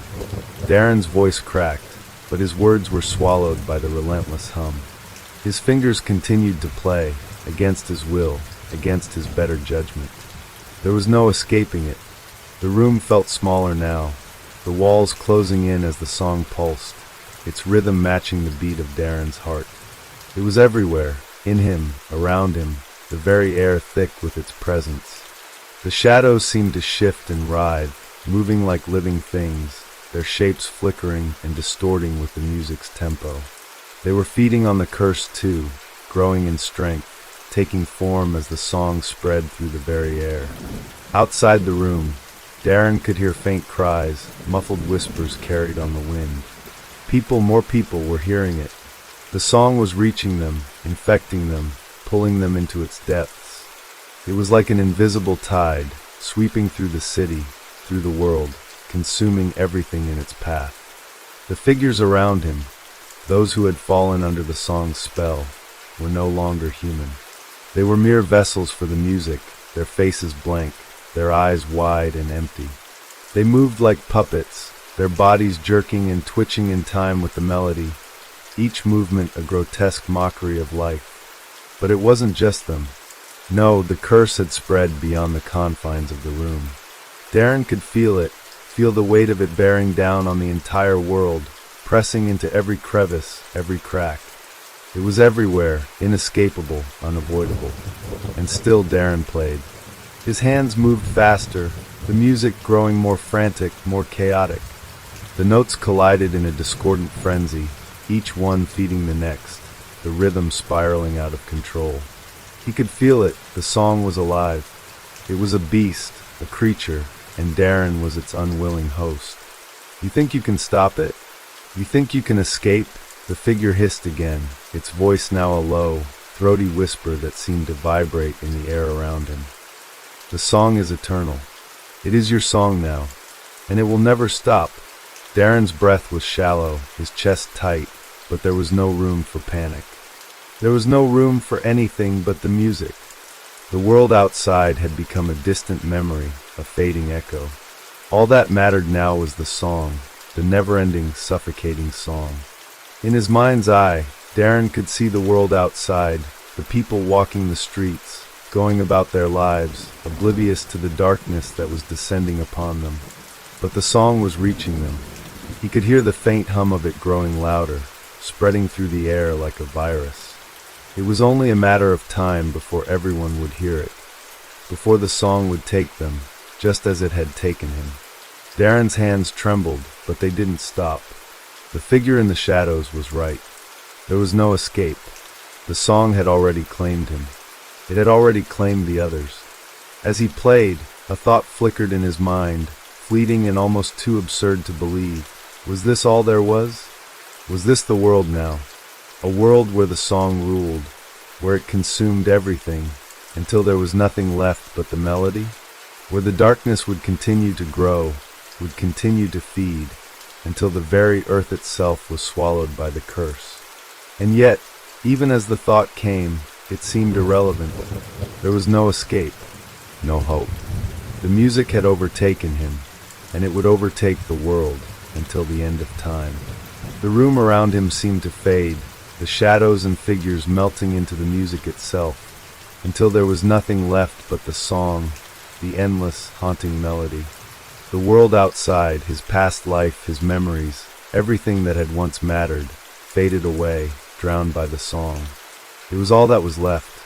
And as Darren's fingers danced across the keys, each note louder, more desperate, more chaotic, he realized with chilling clarity that the curse wasn't just in the song, it was the song. It was inescapable, inevitable. Darren would play, forever. The song would never stop. The room grew darker, but it wasn't the absence of light that made it suffocating. It was the oppressive weight of the song that hung thick in the air, like a blanket of despair smothering every breath Darren tried to take. He could feel it now, as if it were no longer something outside him, something separate. The music was him. It had hollowed him out, carved away the last remnants of his past, and all that was left was the cold, endless hum of the melody. His hands played on, moving over the piano keys without thought, without direction. The song had consumed him completely. There was nothing of Darren left, nothing of the man who had once stood in front of a crowd, proud and eager to share his music. There was only the curse. There was only the darkness. The figure, still lurking in the shadows, had grown still, watching him with a cold, indifferent gaze. It had no need to speak anymore. Darren knew now that it was the song's true face. The figure was merely its messenger, its vessel, the one who had set this chain of events into motion. There was no need for words. The song had already done its work. Darren's eyes were blank, his body numb. The piano was no longer an instrument to him. It was an extension of his own suffering. Each note that poured out was another piece of his soul given over to the curse. Another thread in the tapestry of destruction the song wove across the world. There was no escape. He would play until the end of time. He would never stop. The shadows around him began to shift, to move in strange, undulating patterns, as though they were alive, growing and shrinking with the rhythm of the music. They were no longer just remnants of darkness. They were part of the curse, living entities that fed off the song's power, feeding on his agony. Outside, Darren could hear the faintest whispers again, more voices, more people drawn to the song. They were coming. It wouldn't be long before they arrived, before the city, before the world, would be fully immersed in the melody. The curse had begun its spread, and it would reach everyone, everywhere. There would be no place left untouched. And still Darren played. It was almost as if his mind had split in two. One part of him, the smallest, the faintest part, was still trying to fight it, trying to hold on to the last sliver of hope. But that part was too weak, too distant. The rest of him was consumed by the music, by the curse. There was nothing left of the man who had once dreamed of creating beautiful things. There was only the song, and the song had won. Suddenly, the figure stepped forward, its movements deliberate, slow, as if savoring the moment. Darren didn't look up, he couldn't. He couldn't even focus on it. But he could feel its presence, feel it standing there, watching him with its cold, unblinking eyes. "You see now, don't you?" the figure said, its voice soft but carrying the weight of centuries. "There is no escape. You belong to it now, just as the others will. It will spread, and it will claim them all, just as it claimed you." Darren's fingers continued to move over the keys, faster now, more frantically. He could feel the pressure building, the music swelling like an unstoppable tide, pushing against every wall of his mind. There was no room for thought. There was no room for anything. There was only the song, only the curse. The figure tilted its head as if studying him, its smile, if it could be called that, cold and knowing. "Do you think the world will fight it? Do you think there will be resistance?" "No, Darren. They will listen. They will join. And then the song will finally be complete." Darren's heart thundered in his chest, but it was as though it were no longer his heart. It was part of the song, part of the curse. The music was in everything now, in his heartbeat, in his breath, in his blood. There was nothing left of the world he once knew. And then, as if the song had reached its climax, the shadows seemed to surge forward. They wrapped around Darren's body, his limbs, his neck, their cold, insistent grip tightening with every second. But it wasn't painful. No, it was worse. It was comforting in a way, as if the darkness was finally taking him home, as if it were the only thing left that could make sense of the madness. The whispers outside grew louder, and Darren knew, that the song had already begun to claim the world. The cries of the lost, of the people hearing the melody for the first time, would soon be swallowed by it. They would join the endless chorus, their voices mingling with his, with Eliza's, with the countless others who had already fallen. The world was slipping away, consumed by the music, and Darren's hands never stopped. They never would. The figure stood motionless, its form beginning to dissolve into the shadows, fading into the very music itself. It had no need to be there anymore. It had done its work. It had set the song in motion, and now there was nothing left to do but watch as the world fell under its sway. Darren's mind was gone. His body moved without direction, without thought. He was nothing now but the music. He was nothing but the curse. The song would never stop, and neither would he. And so the song plays on, the world lost in its melody, the cursed rhythm echoing forever into eternity. Name of the next story, The Watcher in the Garden. It started innocently enough, like most things that would later spiral into something darker. Tom had just moved into the old house on Willow Street. It wasn't much, 2 stories, weathered wood, and overgrown hedges, but it was affordable and quiet. Perfect for someone who needed to escape the noise of the city. Perfect for someone like him, who wanted nothing more than to be left alone. But there was something about the house next door, the one with the perfectly trimmed lawn and the garden filled with flowers that never seemed to wither. It was strange how immaculate it always looked, even in the dead of winter when everything else was dying. It didn't make sense, but what really caught Tom's attention was the neighbor himself. The man never left the garden. At least, that's what it seemed like. Tom would glance over from his own window, his mind drifting as he sipped his morning coffee, and there he'd be, always in the yard, walking between the rose bushes or tending to the hedge. Tom never saw him enter or leave the house. He was just there. At first, Tom told himself it was nothing. People had their routines. But after a few weeks, the man's constant presence began to gnaw at him. There was something unsettling about the way he moved, too methodical, too deliberate, like someone who knew he was being watched. Tom tried to shake the feeling, but it stuck to him like tar. It didn't help that he had nothing else to do. His new job was a bore, and his apartment was too small to be comfortable. His life was an endless loop of dull days and even duller nights. So, he spent more time looking out the window, more time watching the neighbor. The man was always there. It didn't matter if it was day or night, rain or shine. Tom began to notice the smallest details. The way the man never seemed to blink, his eyes always fixed on something in the distance, something Tom could never see. The way he moved in a pattern, like he was pacing back and forth, as if trying to find something or someone.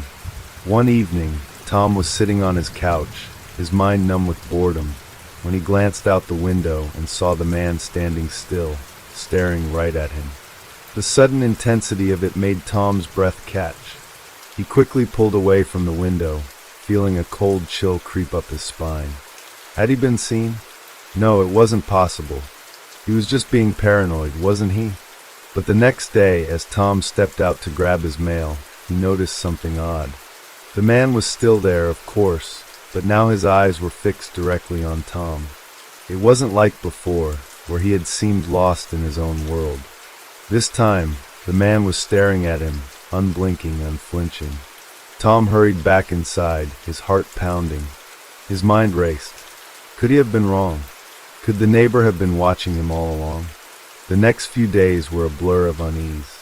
Tom found himself glancing out the window every chance he got, searching for any sign of the neighbor's movements. But the man didn't move in the way a normal person would. His actions weren't natural.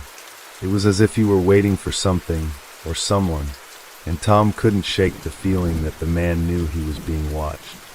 One evening, after a long day of work, Tom decided to take a walk to clear his mind. He walked aimlessly down the street, his footsteps muffled by the blanket of fog that had settled over the neighborhood. As he walked past the neighbor's house, he glanced toward the garden, half expecting to see the man there, tending to his flowers or trimming the bushes. But this time, the garden was empty. The man was gone. Tom felt an odd sense of relief, but it was short-lived. He turned to walk back to his house when something caught his eye. A small movement, just at the corner of his vision. It was the man, standing just beyond the garden, near the edge of the yard. His gaze was locked on Tom, and for a moment, it was as if time stood still. Tom's pulse quickened. He took a step back, but the man didn't move. He simply stood there, staring. Tom felt a knot form in his stomach. He didn't know why, but something about the man's stare was wrong. It felt too focused, too knowing. Tom quickly turned and hurried back to his house, his heart racing. He fumbled with the door handle, his hands slick with sweat, before finally managing to get inside. He locked the door behind him, then leaned against it, trying to catch his breath. The next day, the man was back in the garden. Tom tried to go about his day, tried to ignore the strange feeling that clung to him. But it was impossible. His mind kept drifting back to the neighbor, to his unblinking stare, his unyielding presence. It wasn't long before Tom started to notice more oddities. Small things, but they were there. The man seemed to know things about Tom, things he had never mentioned to anyone. One morning, as Tom was carrying his groceries up the stairs, he heard the faint sound of a voice calling his name. He stopped in his tracks, his heart skipping a beat. It was soft, distant, but unmistakable. Tom! He whipped around, but there was no one there. The street was empty, save for the rows of houses lining the blocks. His breath came in shallow bursts. It was ridiculous, he told himself. Just the wind, just his imagination. But then it happened again. The voice, soft and eerie, calling his name. Not just once, but several times. Tom! It was as though the voice was coming from the garden, from the neighbor's house. The man never left, never seemed to move, but somehow he knew Tom's name. Tom started to stay inside more often, avoiding the windows, avoiding the garden. But even as he tried to block it out, the man's presence seemed to grow. He couldn't shake the feeling that he was being watched, even when he was inside his own home.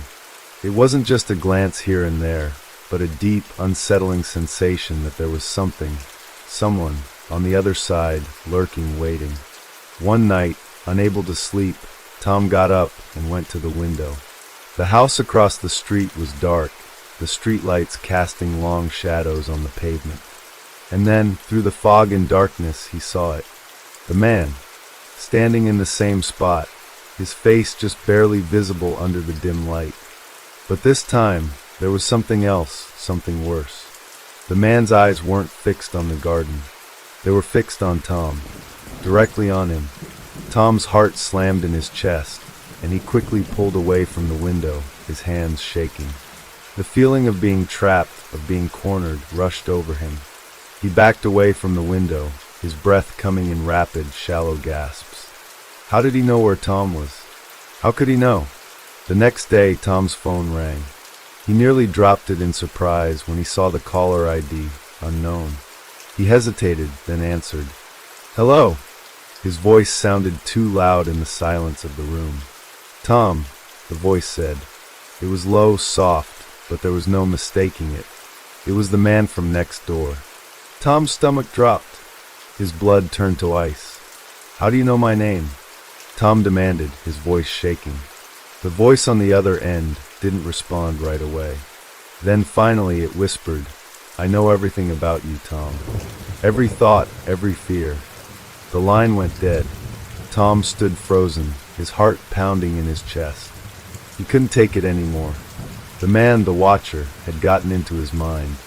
He knew his every move, his every thought. There was no escape from it. That night, as Tom lay in bed, he heard the softest sound, a rustling just outside his window. It was faint at first, but it grew louder, closer. His heart raced. He didn't want to look, but he had no choice. He slowly turned his head toward the window, barely able to breathe. And there he was. The man, standing just outside the glass, staring at him. Tom's pulse raced. The watcher was there. He knew. Tom's breath caught in his throat as he stared at the figure outside his window. The man stood perfectly still, as if frozen in place. His face was expressionless, his eyes dark and empty, like two endless pits that stared straight through Tom. There was no mistaking it now. The man knew. He knew everything. Tom scrambled backward, his heart pounding in his chest. He pulled the covers over himself, trying to make himself as small as possible, as though hiding under the sheets could somehow protect him. But it was pointless. The feeling of being watched was suffocating, like a weight pressing down on his chest, keeping him trapped in the bed, unable to move. The rustling outside continued, faint at first, but growing louder. It was as if the man was getting closer, stepping slowly toward the window, his feet dragging over the grass. Tom could almost hear his slow, deliberate breath. He tried to shut his eyes, hoping it would all go away, but the image of the man, standing there in the darkness, kept pressing against his eyelids. Then, just as Tom thought he might break, the sound stopped. The rustling ceased. Everything was silent. Too silent. Tom held his breath, straining to hear, waiting for something, anything, to break the eerie stillness. But there was nothing. He dared to peek out from under the covers. The man was gone. The window was empty. But that didn't make him feel any safer. In fact, it only made his skin crawl even more. The silence stretched on, oppressive, as if the whole world was holding its breath. Tom sat frozen in the bed, too terrified to move, too terrified to even make a sound. Minutes passed, maybe hours. It felt like time itself had stopped. Finally, Tom mustered the courage to move. Slowly, cautiously, he swung his legs off the bed and stood, his legs shaky beneath him. He tiptoed to the window, heart racing, and pulled the curtain back just enough to peer outside. There was nothing. No sign of the man. The garden was empty, the house dark, just like it should have been. Tom breathed out a shaky sigh of relief. Maybe he was just imagining things. Maybe the stress had gotten to him. He turned away from the window and backed up, ready to crawl back into bed and force himself to sleep. That's when he heard it again. A soft, almost imperceptible whisper. His name. Tom. Tom froze. His heart slammed in his chest, and he whipped around, staring at the window with wide, horrified eyes. He didn't dare move, didn't dare blink. And then there it was again. Tom. The voice was closer now. It came from somewhere inside the room. Tom's blood ran cold. He looked around frantically, but the room was empty. The walls were bare, the air thick with tension. His thoughts spiraled, his mind struggling to comprehend what was happening. He had to get out. He had to leave. The man was in his house now. He was inside, watching. Suddenly, the door to the bedroom creaked open, just a few inches, but it was enough. Tom's breath caught in his throat. The door had been locked. He was sure of it. A shadow passed across the crack in the door. It was tall, unnaturally tall, and it was moving toward him, slow but deliberate. Tom backed away, his back hitting the wall, his knees buckling beneath him. He couldn't breathe. His chest felt tight, as if the air had been sucked from the room. And then a voice, cold, flat, and unmistakable. "You can't escape me, Tom." The whisper came from just behind him. He didn't have to look to know the man was standing there, close enough to feel his presence. He could sense it. He could feel the man's eyes on him, cold and unblinking, like a predator waiting for its prey to make a move. Tom tried to scream, but the sound caught in his throat. His hands shook violently. He couldn't think. He couldn't breathe. Then the voice spoke again, only this time it was different. It was more knowing, more intimate. It was as if the man had crawled into Tom's very thoughts. "Don't you remember, Tom? All those nights you spent staring out the window, wondering who I was, wondering if I could see you? You were always so curious, always watching me, but you never knew." Tom's heart hammered against his ribcage. How could the man know? How could he know everything? "I've been watching you, Tom. Every thought you've ever had. I've seen them all." The words hit Tom like a physical blow. His mind raced, trying to make sense of it, but it was like trying to grasp smoke. The man, no, the thing, was in his head. It knew every secret, every fear, every twisted thought that had ever crossed Tom's mind. "No, no, you're lying," Tom gasped, his voice barely a whisper. But the man didn't lie. The cold laughter that followed was enough to send a tremor through Tom's entire body. It was empty, hollow, like the laugh of something that wasn't quite human. "I'm not lying, Tom. I've been here all along. In your mind. In your life. Watching. Waiting." Tom wanted to run, wanted to escape, but his feet wouldn't move. His legs felt like lead. The man's voice was all around him, filling every corner of the room. He couldn't escape it. It was like being trapped in a nightmare, unable to wake up. "You felt me," the voice continued. "In your thoughts. In your dreams. I've always been here, Tom. Always watching. And now you're mine." The last words sent a jolt of panic through Tom, as if a switch had been flipped in his mind. The weight of the man's presence grew unbearable, suffocating. He tried to push past the terror, tried to force himself to move, but his body betrayed him. He was frozen, paralyzed by fear, unable to do anything but listen. And then something changed. The room seemed to grow colder, the shadows longer. The whispers stopped. Tom's eyes darted around the room. The silence was deafening, but it wasn't empty. The man was standing right in front of him now, his face too close, his breath warm against Tom's skin. Tom could feel his heart pounding in his throat, his pulse quickening. There was no escaping this. "Do you know why I've been watching you, Tom?" The man's voice was quiet, too quiet, as if savoring the moment. "Because you're just like me. You've always been just like me." Tom couldn't speak. He couldn't move. He was trapped in the man's gaze, his mind paralyzed by the intensity of the stare. And then, with terrifying clarity, Tom realized the truth. The man wasn't just watching him. He wasn't just in his head. He was him. And now it was too late. Tom's vision blurred, his mind unraveling in the grip of fear. He tried to pull away, but his legs refused to move. His thoughts were a chaotic blur of terror, struggling to find a way out, struggling to make sense of what was happening. He looked into the man's eyes, into his own reflection, and for the briefest moment, it was as though he wasn't looking at a stranger at all. The man's smile was thin, twisted. It spread wider as he took a step closer. Tom could smell something faintly, a scent of earth and rot that clung to the air, a smell that made his stomach turn. He wanted to scream, but the words wouldn't come. "I know you, Tom," the man said, his voice low and insistent. "I know you better than you know yourself." Tom's breath caught in his throat as the realization crashed over him like a wave. He had never felt this kind of fear before. It wasn't just that the man knew his secrets or his fears. It was that this thing was him. Somehow, some way, it had twisted its way into his life, into his mind, until they were indistinguishable. "You think you've been watching me, haven't you?" the man continued, his grin growing wider, more predatory.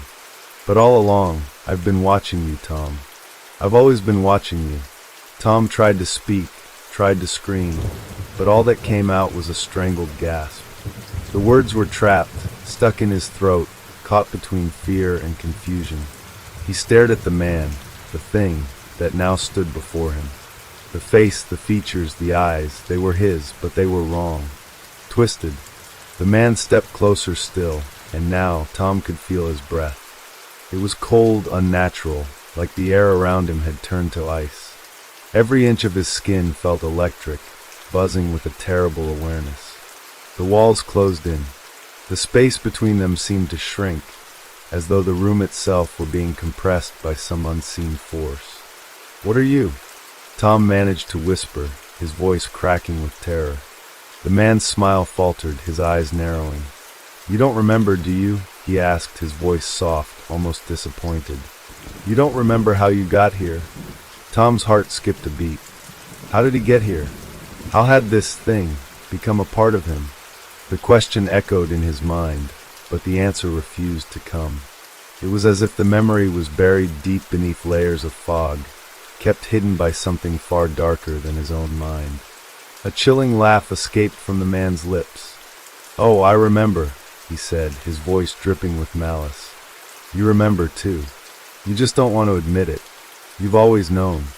You've always felt me." Tom's mind raced, trying to piece together fragments of memory, trying to understand. His gaze flickered to the window, and he saw the garden outside, empty once again, but something about it seemed wrong. The flowers swayed in the wind, but there was no breeze. The moon hung too low, casting long, sharp shadows across the yard. It was like a painting, distorted, unnatural. "You've always been mine," the man, the thing, whispered again, his voice soft as a caress. "Ever since you first looked out that window. Ever since you first noticed me." Tom could feel the weight of those words sinking in. He remembered. It was the first time he had seen the neighbor, the man in the garden, standing perfectly still, like a shadow in the yard. It was like the seed had been planted right then, and everything that had followed was inevitable. Every glance, every thought, every second of unease.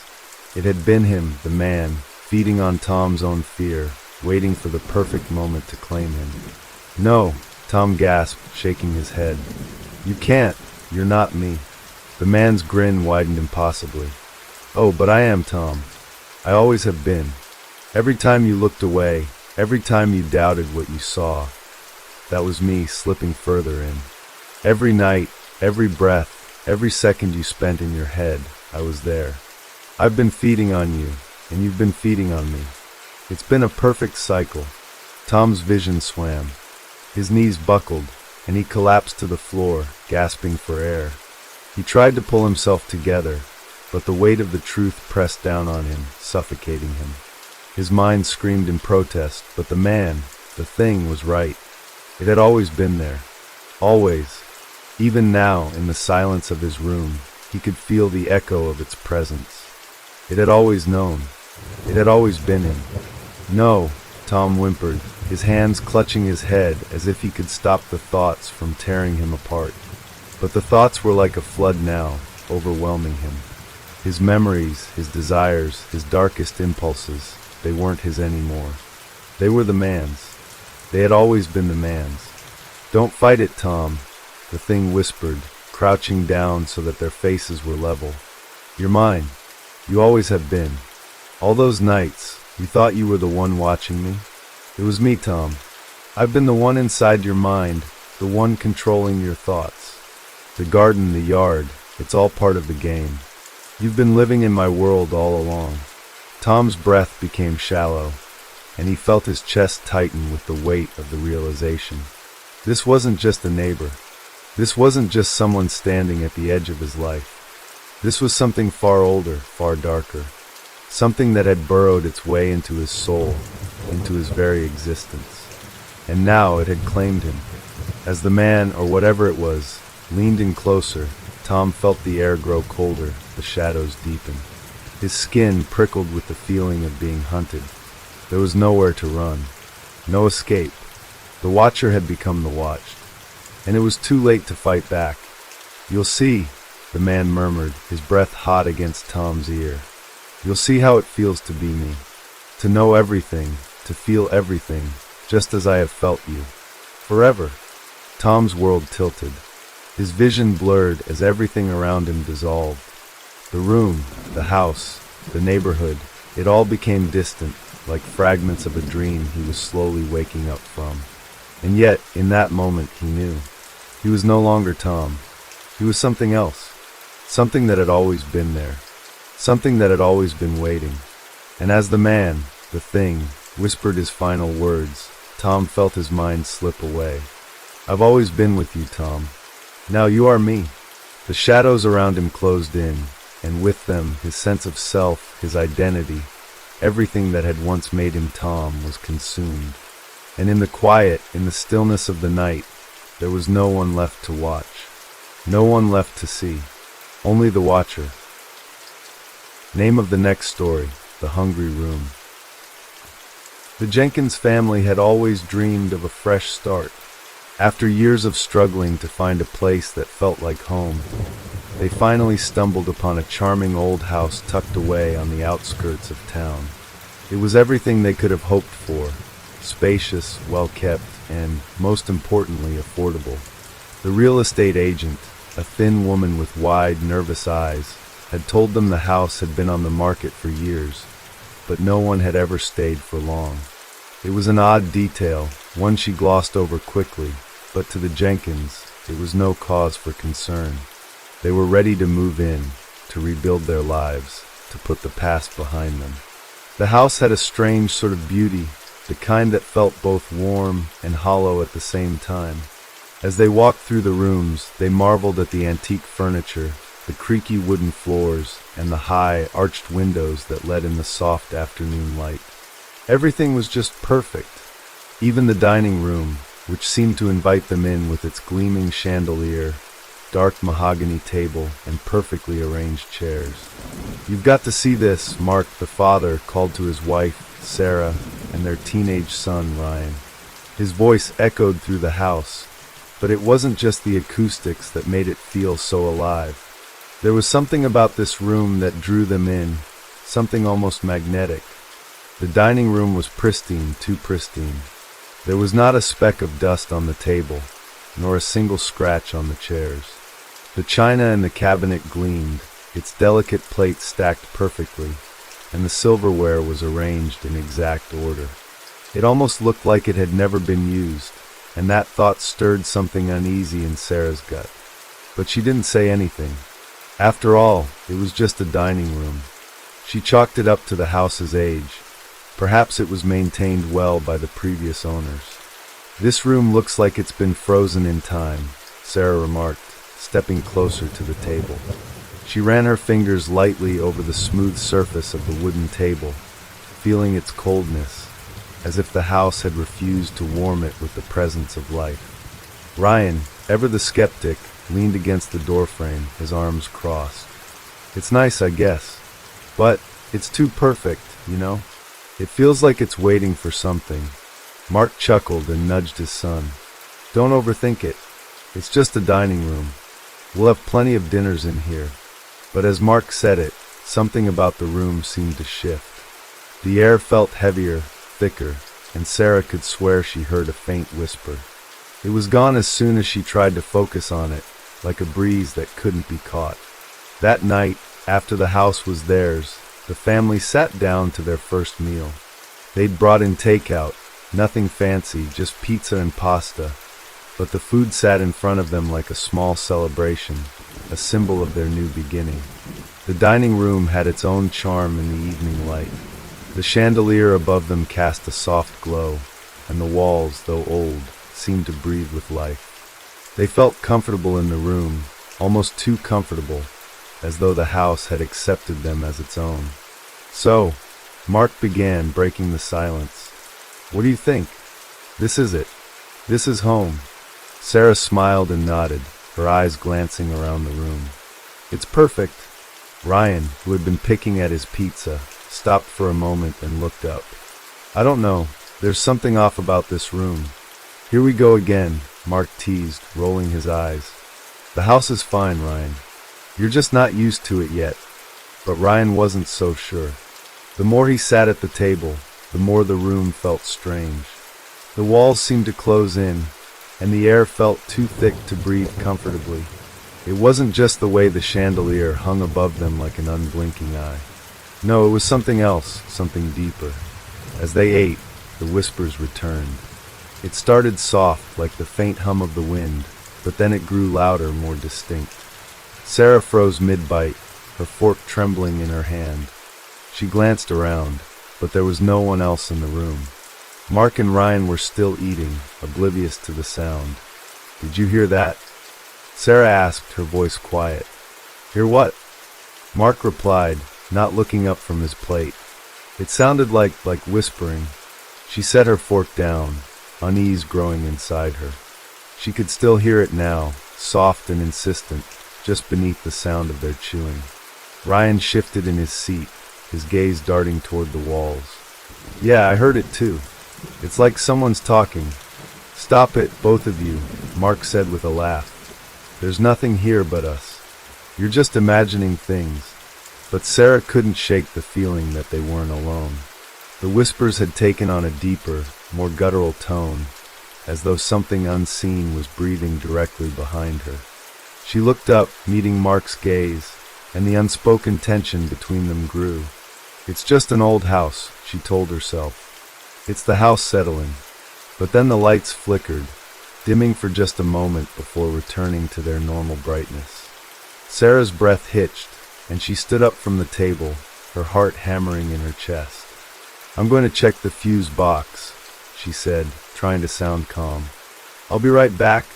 As she walked out of the room, she could feel the air thickening behind her, as though the room was watching her leave. Mark and Ryan didn't seem to notice, too absorbed in their meal. But Sarah could swear the room was alive. The dining room seemed to grow warmer as she moved down the hall, and the whispers followed her, growing louder as she left. By the time she reached the fuse box in the basement, the whispering had stopped. It was replaced by a strange, hollow silence that felt suffocating. Sarah stood there for a long moment, listening to the complete absence of sound. Then, shaking her head, she returned to the dining room. When she re-entered, the room was eerily quiet. Mark and Ryan were still eating, though their faces seemed different somehow. Their expressions were vacant, almost distant. The food on their plates was still untouched, the pasta and pizza cold. "What happened?" she asked, her voice tight with suspicion. Mark's eyes shifted to her, and then he smiled. It was a smile that didn't quite reach his eyes. "Nothing, just thought I heard something." He stood up and grabbed his glass of water, taking a long drink. He seemed normal, but there was something about him that wasn't. Ryan, too, looked up from his plate, his face pale. It's weird, Mom. It's like the food doesn't taste right. Before Sarah could respond, she felt the floor beneath her tremble. Just a slight shift, like something huge was shifting beneath the house. The house is alive, she thought. It's waiting. She quickly grabbed her coat and headed for the door. I think we need to go. But before she could take another step, the door slammed shut, locking itself with a force that rattled the windows. The room seemed to close in around them, the walls bending, warping. And then, the whispers came again, louder this time, angrier, more insistent. The dining room was no longer just a room. It was a hungry, living thing, and it wasn't about to let them go. The walls of the dining room seemed to pulse, a rhythmic thrum like the beat of a heart. The air grew thick, heavy, suffocating. Sarah's lungs ached with every breath, the pressure building around her chest like an invisible hand squeezing tight. She glanced around the room, her heart racing. The table in the center of the room, once a symbol of family and warmth, now looked like an altar, its surface gleaming, but unsettling. The silverware glinted ominously, its sharp edges catching the light in a way that made her skin crawl. Mark, we need to leave. Now. Sarah's voice trembled, a pit of dread growing deep in her stomach. She reached for the door handle, but as her fingers brushed it, the door refused to budge. The lock was solid, and the wood of the door felt impossibly thick, like it had grown into the walls themselves. Ryan stood beside her, his face pale, his eyes wide with fear. His hands shook as he reached for her arm. Mom, something's wrong. The food, it's moving. Sarah turned to see what he meant. The pasta on their plates, the pizza crusts, they were shifting, writhing like they were alive. The sauce bubbled, oozing off the sides of the plates as though it were trying to crawl across the table, desperate to escape. The silverware quivered on its own, the knives gleaming like they had a mind of their own. Before she could speak, the room seemed to sigh. A low, rumbling sound reverberated through the air, vibrating the walls and the floor beneath them. Sarah spun around, her eyes wide with terror. Mark was standing near the table now, his hands resting on the edge of the chair, staring at the food. His expression was blank, but his eyes, those eyes, were dark, hollow, like there was something inside him now, controlling him. Mark? Sarah whispered, her voice breaking. Mark, what's happening? But he didn't answer. He simply stood there, unmoving, as though he were waiting for something, waiting for the room to feed. Ryan's voice broke through the oppressive silence. I don't want to be here anymore, Mom. I don't like it. I can feel it. It's watching us. It's hungry. The last word echoed in the room, and with it came a shift in the air.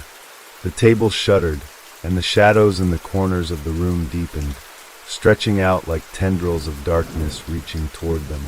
Suddenly, the chandelier above flickered, casting an eerie, cold light that seemed to stretch across the room, casting long, unnatural shadows.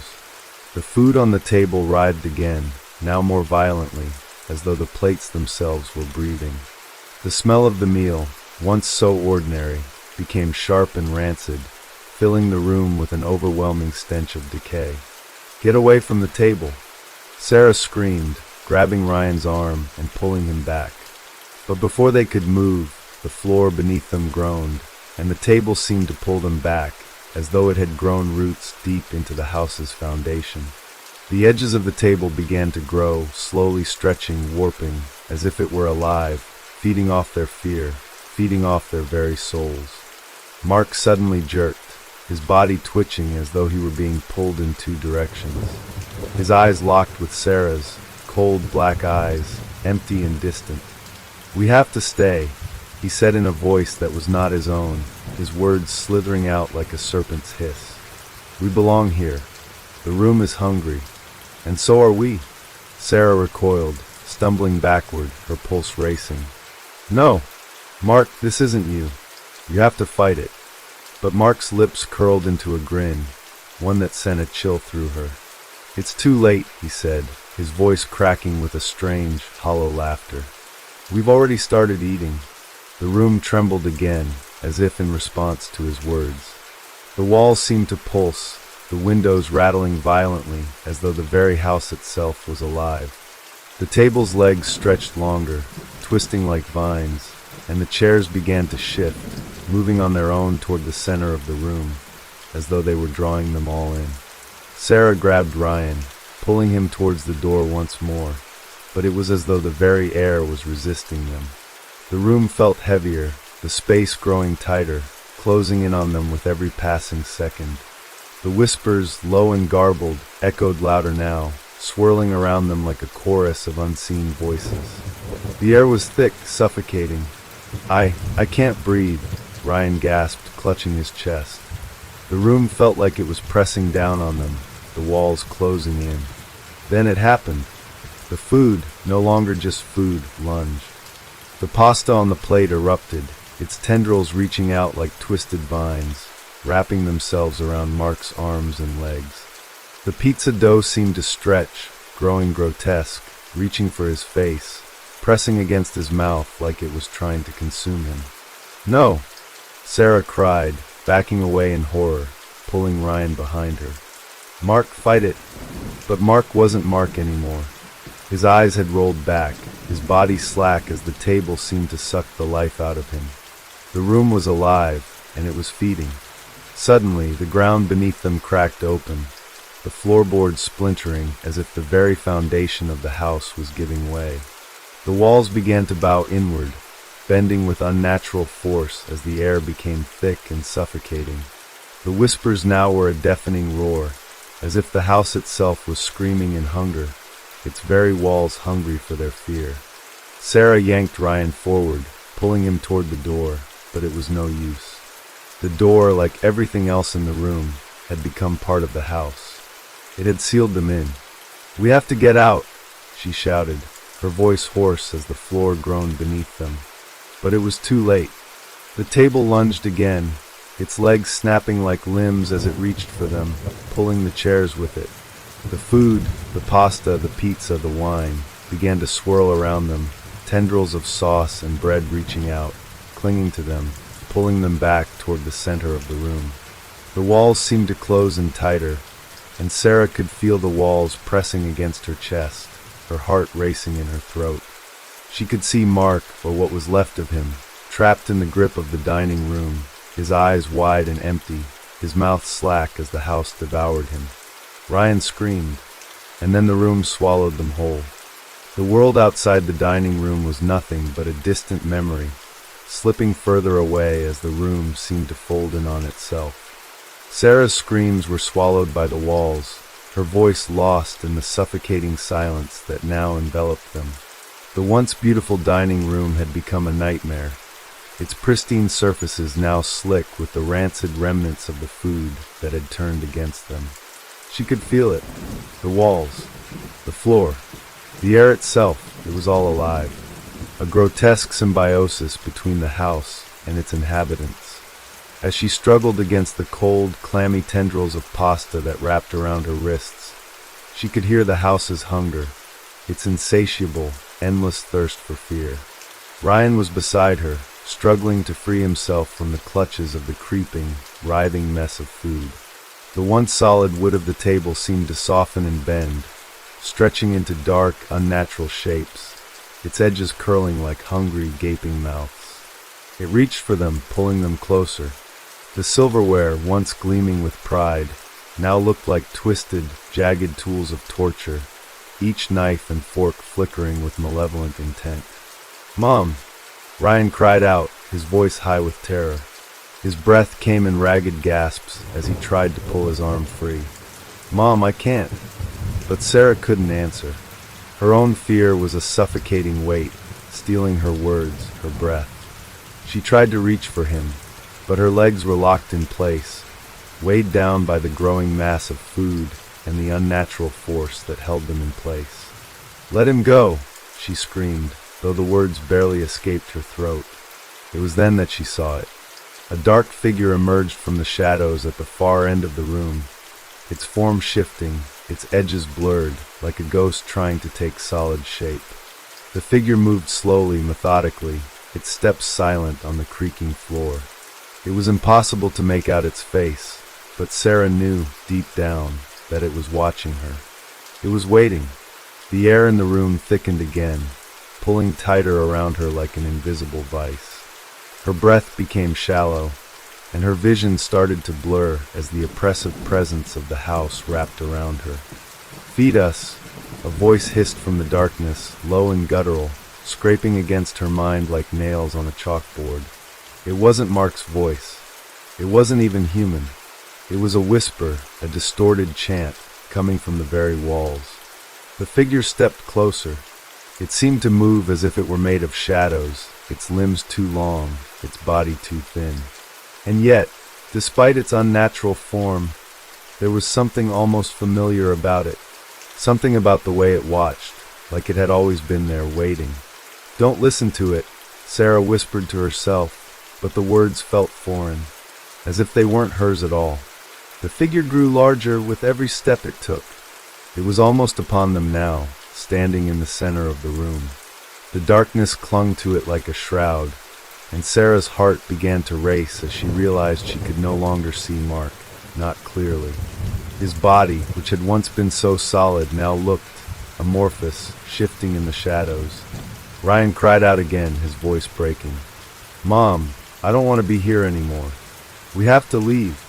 But the door still wouldn't open. The figure raised one of its long, spindly arms towards Sarah, its fingers splayed wide.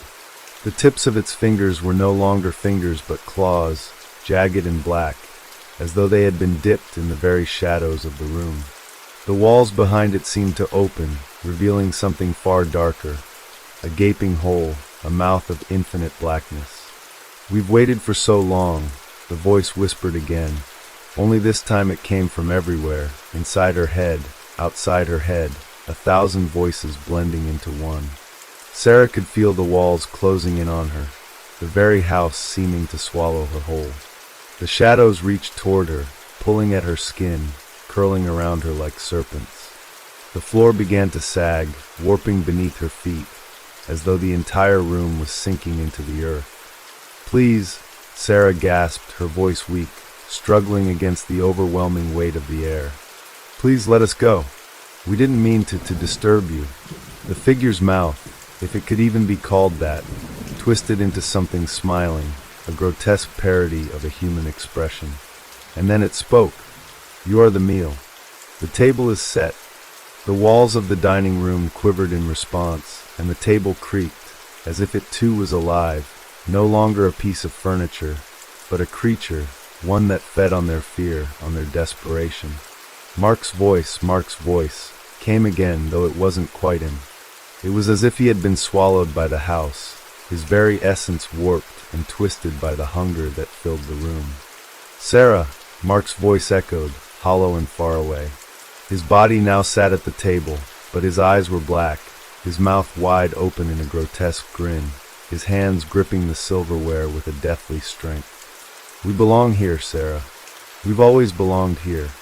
The room shuddered, and Sarah could feel herself being pulled, drawn toward the table, toward the shadowy figure. She fought it with all her might, her limbs heavy and slow. But the house was stronger than she was. The table called to her. The room called to her. "Don't give in," she whispered to herself, but the words felt like lies. Ryan screamed, but Sarah could barely hear him over the roar of the house. The walls creaked, groaned, and shook, their surfaces warping in ways that should have been impossible. It was as though the very house itself was alive, a massive, hungry creature devouring everything within its grasp. And at the center of it all, the table sat, an altar to the house's hunger. With one final, desperate movement, Sarah lunged toward the door. She didn't care that it was locked. She didn't care that the walls were closing in. She had to get out. She had to save Ryan. But just as her fingers touched the door, the room erupted in chaos. The table split, its wooden surface cracking wide open, and from it came a wave of blackness, thick, oozing, suffocating. It poured across the floor, covering everything in its path, a viscous liquid that seemed to swallow the light. The house screamed. The darkness surged forward, swallowing everything in its path. Sarah screamed as the blackness engulfed her, pulling at her limbs, dragging her toward the table. Her vision blurred, and the world around her dissolved into a chaotic swirl of shadows. The air grew impossibly cold, each breath a struggle, each movement like trying to swim against a powerful current. Her fingers scraped the door, but it was as though the very structure of the house was trying to eat her, to consume her. "Mom! Mom, please!" Ryan's terrified voice echoed through the suffocating darkness, but it sounded distant, like it was coming from somewhere beyond the black void. She couldn't breathe. She couldn't move. The walls seemed to constrict around her, pushing in from every direction, forcing her toward the center of the room. And at the heart of it all, the table, a grotesque altar, was pulling her closer with invisible strings, as if it was drawing her soul in. Her skin crawled. The shadows, thick as oil, wrapped around her legs, her arms, her neck. The table's legs seemed to bend and twist unnaturally, stretching toward her like hungry fingers. The plates, the glasses, the silverware, they moved on their own, sliding across the surface of the table as if alive, hungry, waiting. "Stop!" Sarah cried, trying to pull herself free. She couldn't let the house consume her, not like this. Not after everything they had been through. But the darkness didn't listen. The shadowy figure, the one that had been watching them all along, appeared again, looming over her like a specter. Its face, if it could be called a face, was a black void, a swirling mass of nothingness, but Sarah could feel its eyes boring into her, knowing her. The whisper returned, louder this time, filling her mind with its insidious words. "We are one now," it hissed, its voice a mix of dozens of voices, all garbled together, like 1,000 people speaking at once. "You are part of us, Sarah. You and your family will feed us. You will never leave." "No," she gasped, shaking her head violently. "No, I won't." But it was too late. The figure's hand, no, not a hand, but something else, reached toward her. It was dark, inky, and cold, with fingers that stretched impossibly long, impossibly thin. It curled around her wrist, its grip freezing her to the core. She could feel the life draining out of her, her energy siphoned away as the figure's touch burned through her skin. She twisted and fought, but her body was no longer hers. The darkness had taken root in her veins, in her mind. Her vision dimmed as the shadow consumed her, pulling her closer to the table, to the heart of the house's hunger. "Mom! No!" Ryan's scream tore through the air, but it was swallowed by the darkness. The room shook, the walls groaning under the pressure. The blackness seemed to grow, swallowing the entire house in its malevolent grip. The floor split open again, the cracks spreading wider, deeper, like the jaws of a great beast about to swallow everything whole. The table, now a twisted, monstrous form, creaked and groaned as if it were alive, eager to feast. Then the house shifted.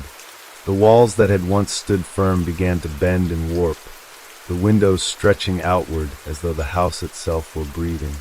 And then everything went still. For a moment, the darkness seemed to pause, as if holding its breath, waiting for something. Sarah's heart pounded in her chest, the weight of the air pressing down on her. Her body felt like it was being pulled apart, yet her mind refused to give in. She had to fight. She had to get out. With a strength born of pure desperation, she wrenched her wrist free from the figure's grasp. She felt the coldness retreat as she pulled herself away from the table, away from the suffocating shadows. The darkness recoiled, swirling around her like a tornado, and for a fleeting moment, she thought she might escape. But then the walls shuddered. A loud, deafening crack split the air as the ceiling above them buckled. The chandelier, once elegant, fell, crashing to the ground with a violent crash, shattering into 1,000 pieces. The sound was like thunder, reverberating through the room, shaking the very foundations of the house. And in that instant, Sarah saw it. In the debris and shattered glass, she saw the figure, Mark. His body was twisted, deformed, as though it had been consumed by the house itself. His skin was pale and stretched tight over his bones, his eyes black and empty. He stood in the center of the room, unmoving, his hands clutching at the remains of the silverware, his mouth slightly ajar. "Mom," he whispered, his voice hollow, echoing through the room. It wasn't Mark anymore. It was the house. It was everything the house had become. And now it wanted more. The floor cracked beneath her feet as the shadows began to rise, reaching for her, pulling her in, trying to drag her back into its eternal hunger. She could feel the darkness seeping into her very soul, trying to claim her. But Sarah wasn't going down without a fight. With every last ounce of strength, she shoved Ryan behind her, using her body to shield him from the creeping mass of darkness. She grabbed a shard of the broken chandelier, holding it in her trembling hand like a weapon. "This ends now," she hissed, her voice shaking but determined. She lunged forward, driving the shard deep into the floor, into the very heart of the darkness. For a moment, the room seemed to hold its breath. And then the house screamed. The walls shuddered violently, the air splitting with the sound of something breaking, something shattering. The darkness recoiled, pulling away from them, retreating into the cracks in the walls, the floor, the ceiling. The shadows seemed to fade, the oppressive weight lifting from the room, the hunger that had filled the air vanishing as if it had never existed. But Sarah knew deep down that the house had only been wounded. It was still there, beneath the floorboards, in the walls, in the very foundation of the house. And one day it would wake again. It would hunger again, and they would never truly escape. With Ryan still at her side, Sarah ran for the door once more. This time it opened. The room, the house, the darkness, it had all been temporarily silenced. But she could feel the house's watching presence, its hunger waiting just beneath the surface. They were free for now. But as they stepped into the night, the wind whispered through the trees, and Sarah felt the unmistakable weight of something following them. Something that was always hungry. As Sarah and Ryan stumbled through the open door, the cool night air hit them like a shock, but it did little to ease the feeling of being watched. The house behind them loomed, dark and silent now, its windows like empty eyes, staring at them with an unsettling intensity. They didn't speak as they walked, each step feeling heavier than the last, as though the very earth beneath their feet was reluctant to let them go. The neighborhood seemed quieter than usual, the stillness amplifying their every movement. Sarah's thoughts raced as she glanced over her shoulder at the house, its silhouette barely visible in the darkness. She couldn't shake the feeling that something was waiting for them, something worse than the house itself, something they hadn't escaped. "Mom!" Ryan's voice was small, fragile. She turned to see him holding onto her hand tightly, his small face pale and drawn. "What happened to Dad?" Sarah's breath caught in her throat. She couldn't answer him. She had seen Mark, or what was left of him, twisted and deformed, standing in that room. It wasn't her husband anymore. Not really. And yet, she couldn't bring herself to tell Ryan the truth. How could she explain that Mark might never be the same again? That the house had taken him, body and soul, and left behind only a shell? "We'll figure it out, honey," Sarah said, her voice trembling as she forced a smile. "We're gonna be okay." But even as she said the words, she knew they weren't true. Nothing would ever be okay again. Not while the house still existed. They made their way down the quiet street, the distant hum of the city barely reaching their ears. Sarah's mind raced, trying to find a way to make sense of everything that had happened. The house had been hungry, yes, but it had also been alive in a way that she couldn't fully comprehend. It had drawn them in, feeding on their fear and their grief, twisting their emotions into something dark and unrecognizable. The table, the food, the shadows, everything had been part of its insidious design. And Mark had fallen victim to it, just as she almost had. They reached the end of the street light flickering above them like a dying beacon. Sarah's heart pounded in her chest, a constant reminder of the terror that had just unfolded. And yet, As they walked further away from the house, she couldn't shake the feeling that it was still there, still watching, still waiting. "Mom, look!" Ryan's voice broke through her thoughts. Sarah turned to see what he was pointing at, her eyes narrowing in confusion. In the distance, the outline of the house was barely visible, but there, at the window, a light flickered on. It wasn't the faint glow of a streetlight or the soft illumination from inside. No, this was something else, something deliberate.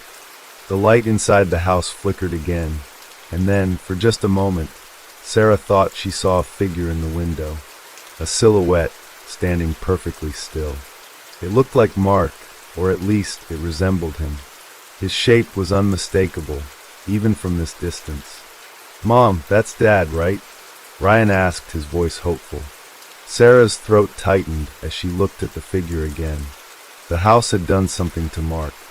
She knew that, but there was something in the way the figure stood, rigid and unnatural, that made her blood run cold.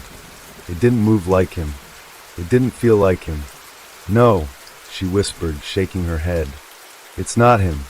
It can't be." She gripped Ryan's hand tighter, pulling him along as she quickened her pace. She didn't look back at the house. She couldn't. The house had already taken so much from them. But what it had taken from Mark, what it had changed about him, was something Sarah couldn't bear to face. The idea that he might return, twisted into something else, something wrong, was more than she could stand.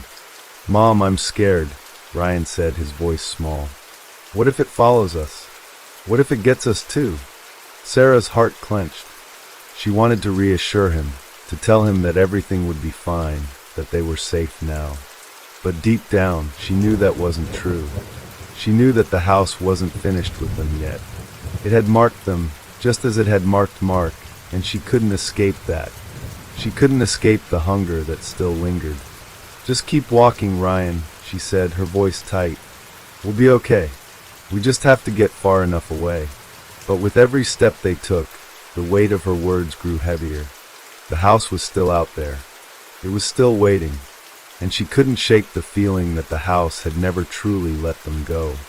It had only paused, biding its time, waiting for them to let their guard down. And once they did, it would come for them again. Ryan stumbled a bit, and Sarah quickly pulled him back to her side. She didn't even know where they were going anymore. Her mind was a haze of fear and exhaustion, her only instinct now to keep moving, to put as much distance between them and the house as possible. But then another flicker of light. Sarah froze. This time, it wasn't just a single light in the window. It was the entire house. The windows were glowing now, all of them, from the bottom floor to the top. And standing at every window, like watchful sentinels, were figures. Figures she knew all too well. Mark, and others. Faces that were twisted, deformed, and stretched beyond recognition, their eyes hollow, their mouths frozen in unnatural smiles. They weren't moving, at least not in any way that felt normal. They were like statues, like mannequins in a store window, staring at her at them. "Mom, I think they're coming," Ryan whispered, his voice trembling with fear. Sarah's chest tightened, and a cold sweat broke out on her skin. She turned her gaze away from the house, pulling Ryan along with her, but the figures at the windows didn't go away. They followed them, their eyes fixed on them with a hunger that could not be ignored.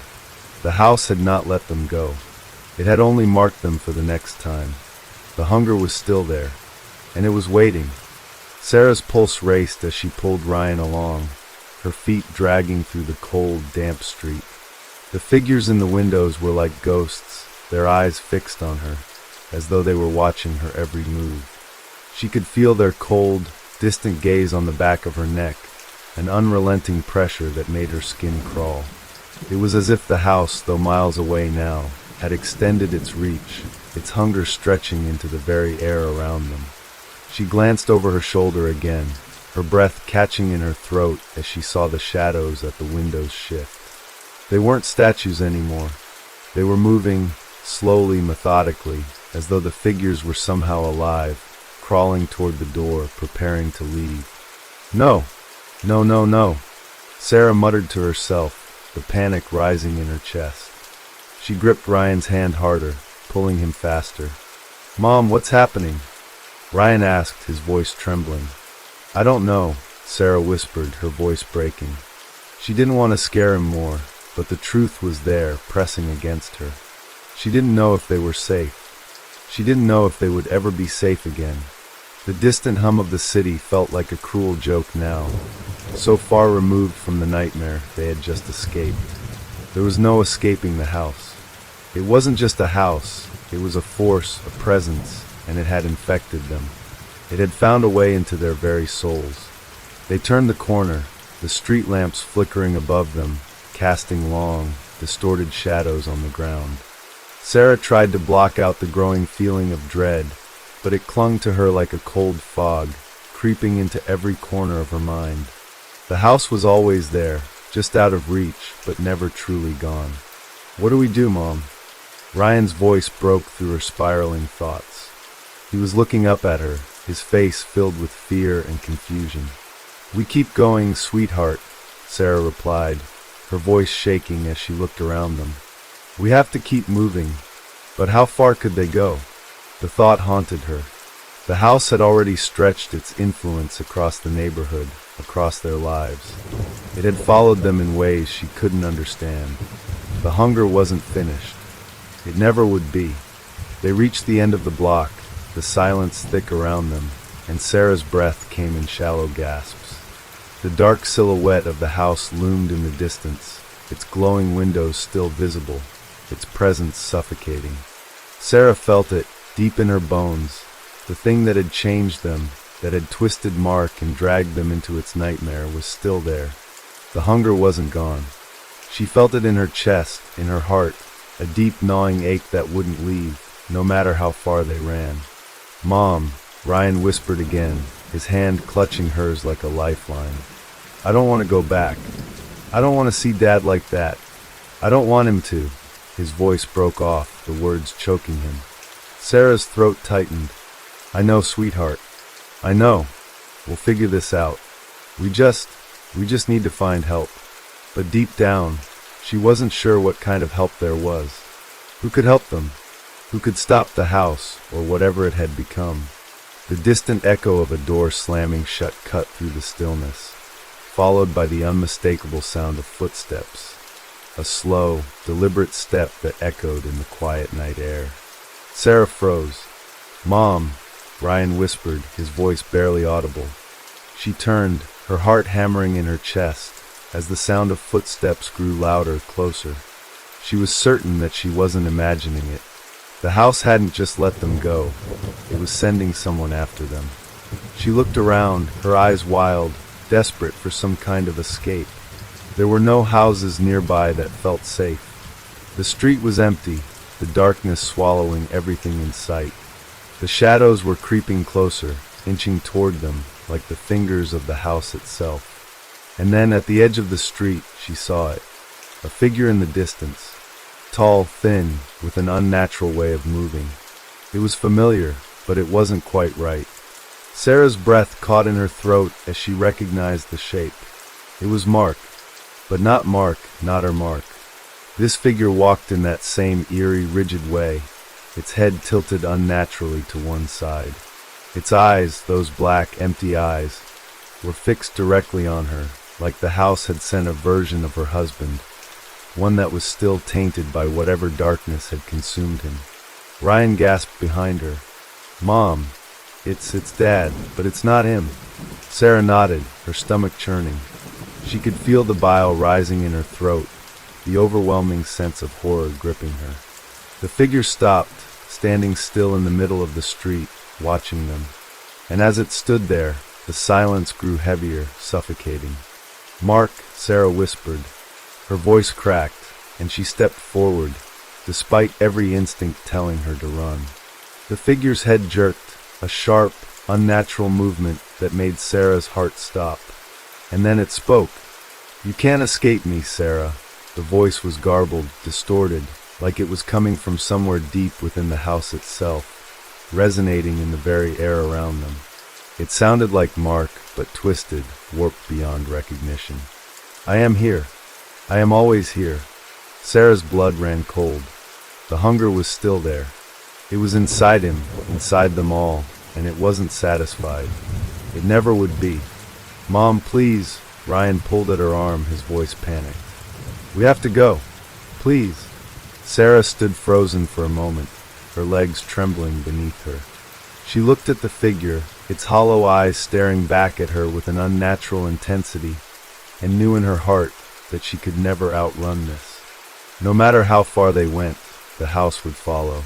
The hunger would follow. It was a part of them now. Taking a deep breath, Sarah gripped Ryan's hand tightly and turned away, pulling him with her as they began to run. They didn't look back. They couldn't. They just ran. And though they ran, and though they tried to escape, the feeling that they were being watched never left. The house, the hunger, was always with them, lurking just out of sight, waiting for the day it would consume them again. Sarah's pulse raced as she pulled Ryan along, her feet dragging through the cold, damp street. The figures in the windows were like ghosts, their eyes fixed on her, as though they were watching her every move. She could feel their cold, distant gaze on the back of her neck, an unrelenting pressure that made her skin crawl. It was as if the house, though miles away now, had extended its reach, its hunger stretching into the very air around them. She glanced over her shoulder again, her breath catching in her throat as she saw the shadows at the windows shift. They weren't statues anymore. They were moving, slowly, methodically, as though the figures were somehow alive, crawling toward the door, preparing to leave. No! No, no, no! Sarah muttered to herself, the panic rising in her chest. She gripped Ryan's hand harder, pulling him faster. Mom, what's happening? Ryan asked, his voice trembling. I don't know, Sarah whispered, her voice breaking. She didn't want to scare him more, but the truth was there, pressing against her. She didn't know if they were safe. She didn't know if they would ever be safe again. The distant hum of the city felt like a cruel joke now, so far removed from the nightmare they had just escaped. There was no escaping the house. It wasn't just a house, it was a force, a presence, and it had infected them. It had found a way into their very souls. They turned the corner, the street lamps flickering above them, casting long, distorted shadows on the ground. Sarah tried to block out the growing feeling of dread, but it clung to her like a cold fog, creeping into every corner of her mind. The house was always there, just out of reach, but never truly gone. What do we do, Mom? Ryan's voice broke through her spiraling thoughts. He was looking up at her, his face filled with fear and confusion. We keep going, sweetheart, Sarah replied, her voice shaking as she looked around them. We have to keep moving, but how far could they go? The thought haunted her. The house had already stretched its influence across the neighborhood, across their lives. It had followed them in ways she couldn't understand. The hunger wasn't finished. It never would be. They reached the end of the block, the silence thick around them, and Sarah's breath came in shallow gasps. The dark silhouette of the house loomed in the distance, its glowing windows still visible, its presence suffocating. Sarah felt it, deep in her bones, the thing that had changed them, that had twisted Mark and dragged them into its nightmare, was still there. The hunger wasn't gone. She felt it in her chest, in her heart, a deep gnawing ache that wouldn't leave, no matter how far they ran. Mom, Ryan whispered again, his hand clutching hers like a lifeline. I don't want to go back. I don't want to see Dad like that. I don't want him to. His voice broke off, the words choking him. Sarah's throat tightened. I know, sweetheart. I know. We'll figure this out. We just need to find help. But deep down, she wasn't sure what kind of help there was. Who could help them? Who could stop the house, or whatever it had become? The distant echo of a door slamming shut cut through the stillness, followed by the unmistakable sound of footsteps, a slow, deliberate step that echoed in the quiet night air. Sarah froze.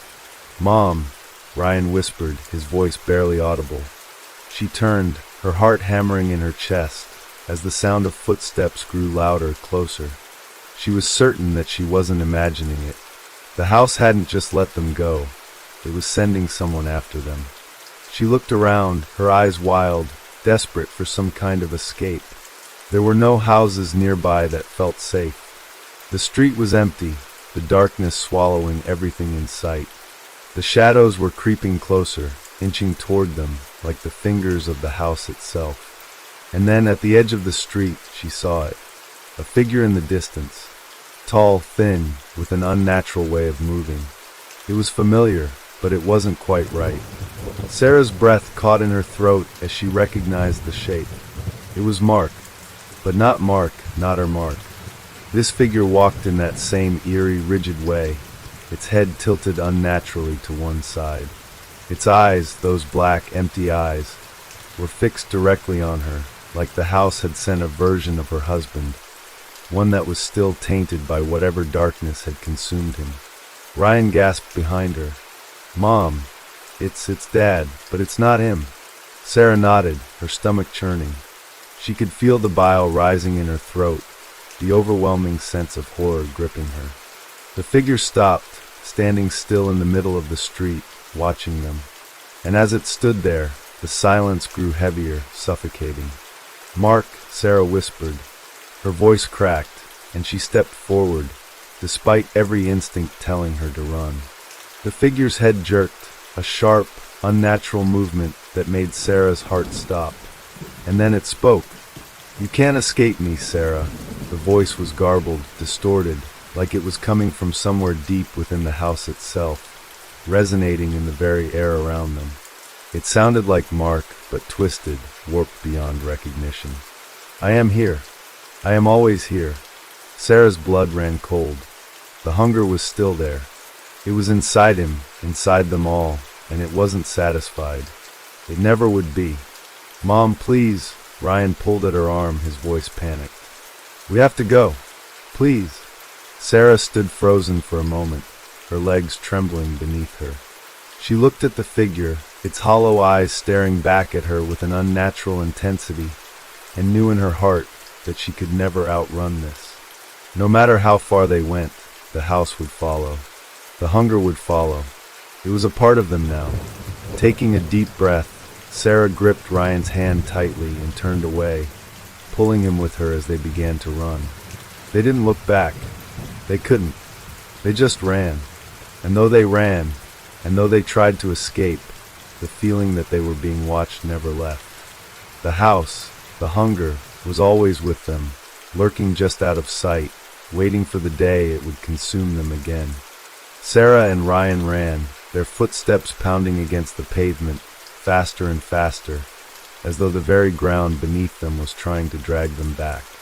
The weight of the air, thick with dread, pressed down on them, each breath they took feeling like a struggle.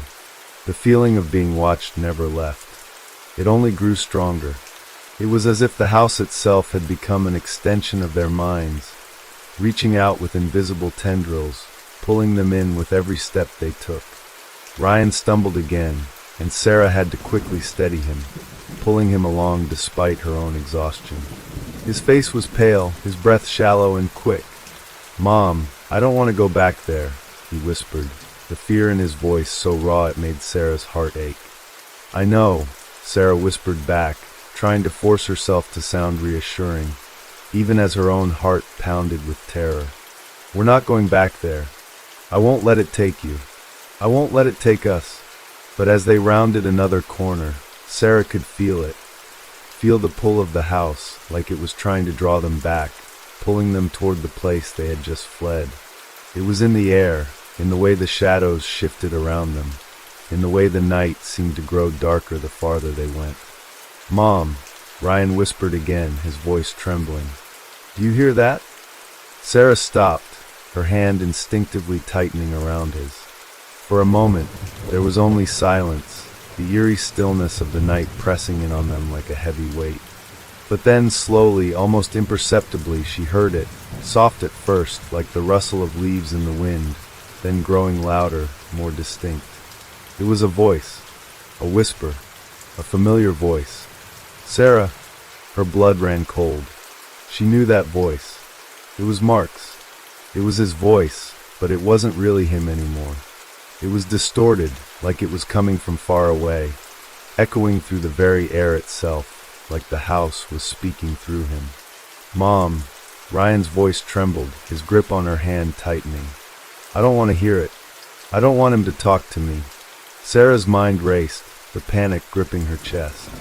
What was happening? How could this be possible? They were far from the house now, so why was it still reaching them? Why was it still calling out? And then, the whisper came again, clearer this time. "You can't outrun me, Sarah. You can't escape." The air around them seemed to thicken, suffocating them, making it harder to breathe. The darkness closed in, pressing from all sides, and Sarah's heart began to race, her thoughts tumbling in a chaotic spiral. It wasn't just the house anymore. It was in the very air, the very space around them. It was as though the house had reached into the world, pulling the shadows, the voices, the hunger into everything. There was nowhere safe. There was no escape. "Mom!" Ryan cried, his voice cracking as he pulled at her. "It's coming for us. Please." Sarah couldn't think, couldn't breathe. She yanked Ryan's hand, pulling him as fast as she could, her heart pounding in her ears. But the whispering was getting louder now, circling them, growing more insistent. She couldn't understand it all, but the words were clear. The house was speaking to them. "I know your thoughts, Sarah. I know your fears. I know you. I know your every step." The whisper seemed to come from everywhere, from all directions. It was no longer just the voice of Mark. It was the voice of the house, the hunger that had been born there, growing stronger, more alive with each passing second. Sarah's breath caught in her throat. She could feel the weight of it in the air, thick and suffocating. The shadows were closing in, no longer just around them, but within them, weaving into the very fabric of the world itself. The house wasn't a place. It wasn't just a building. It had become something else, something far more dangerous, far more terrifying. Suddenly, the ground beneath their feet seemed to give way, as if the very street was shifting. The pavement cracked, and Sarah stumbled, barely able to keep her balance as the earth seemed to twist and bend beneath them. It was as though the house was pulling the world itself into its orbit, warping everything around them, twisting reality into something unrecognizable. Ryan screamed, his voice high and panicked, but it was drowned out by the growing crescendo of the whispers. "It's too late," they said, over and over, the voices growing louder, more insistent. "It's too late for you. You cannot escape." Sarah gripped Ryan's hand tighter, her nails digging into his skin, but she couldn't hold on to him. The world was slipping away, everything blurring together. The shadows pressed in closer, their shapes growing larger, more defined. She could feel them closing in, reaching for them, pulling them towards something terrible, something hungry. "No! No!" Sarah screamed, her voice breaking as the fear tore through her. "We can't go back! Please, we can't!" But then in that moment of sheer panic, a cold hand, no, not a hand, but something colder, something wrong, wrapped around her wrist. Sarah froze, her entire body going rigid with terror. She didn't need to look to know what it was. It was Mark.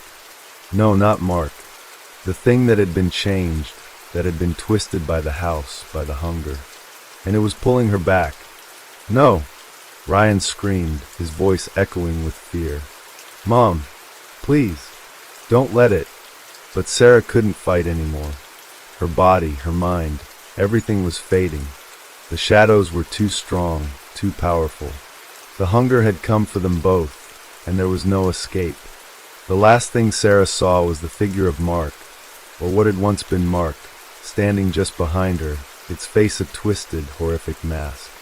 His empty eyes stared at her, and she could feel it then, the hunger in him, in the house, in everything.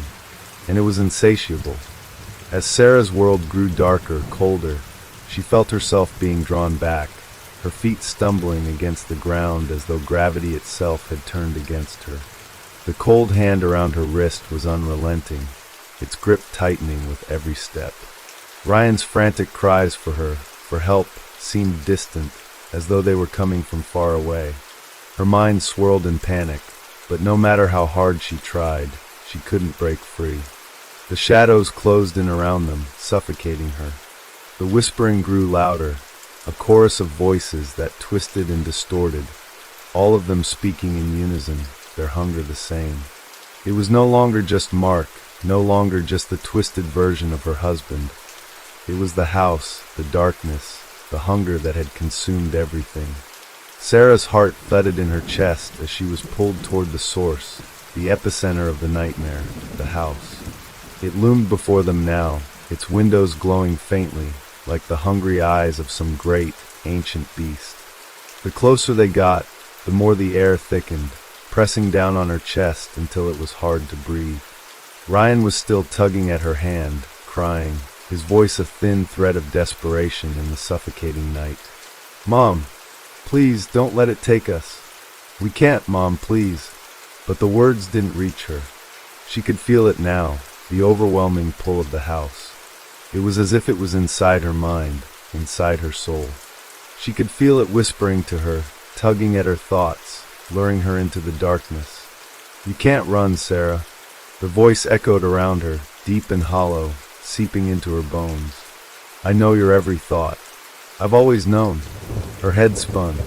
She wanted to scream, to fight, but there was nothing left.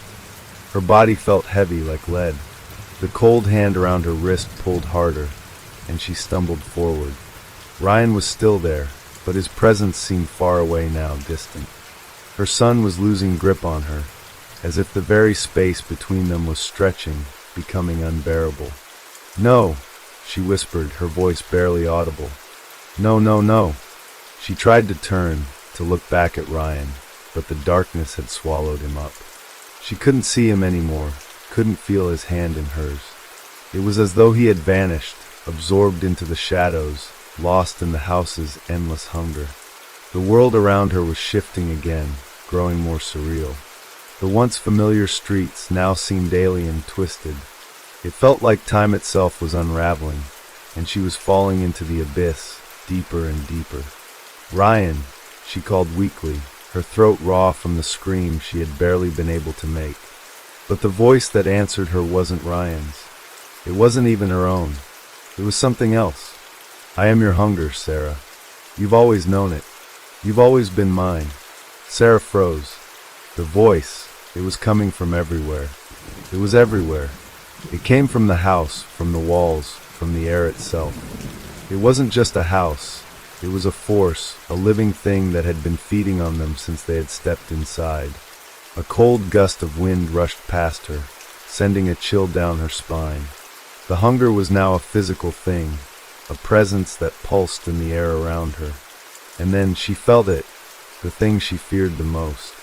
The walls of the house seemed to pulse with life. The shadows weren't just shadows anymore. They were alive, moving, writhing, reaching for her. The hand around her wrist tightened even more, pulling her toward the door of the house. She didn't want to go in, but it was as if her legs moved of their own accord, each step bringing her closer to the waiting darkness. With a strangled cry, she fought against it, trying to break free, trying to make her legs move, to escape. But it was too late. The door opened by itself, a deep, ominous creak that sent a shiver through her body. The moment she crossed the threshold, she was hit with an overwhelming sensation. The hunger was here. The air inside the house was suffocating, thick with the smell of decay, of something old and wrong. The walls seemed to close in on her, the shadows shifting, crawling, hungry. The house had always been more than just a building. It had always been alive. It wanted them, had always wanted them, and it would never let them go. Inside, she saw the figures, Mark, distorted and twisted, his face pale and hollow, his eyes nothing but empty, soulless pits. He stood in the dining room, just like before, his hands outstretched, as though waiting for her to come closer. But it wasn't just him.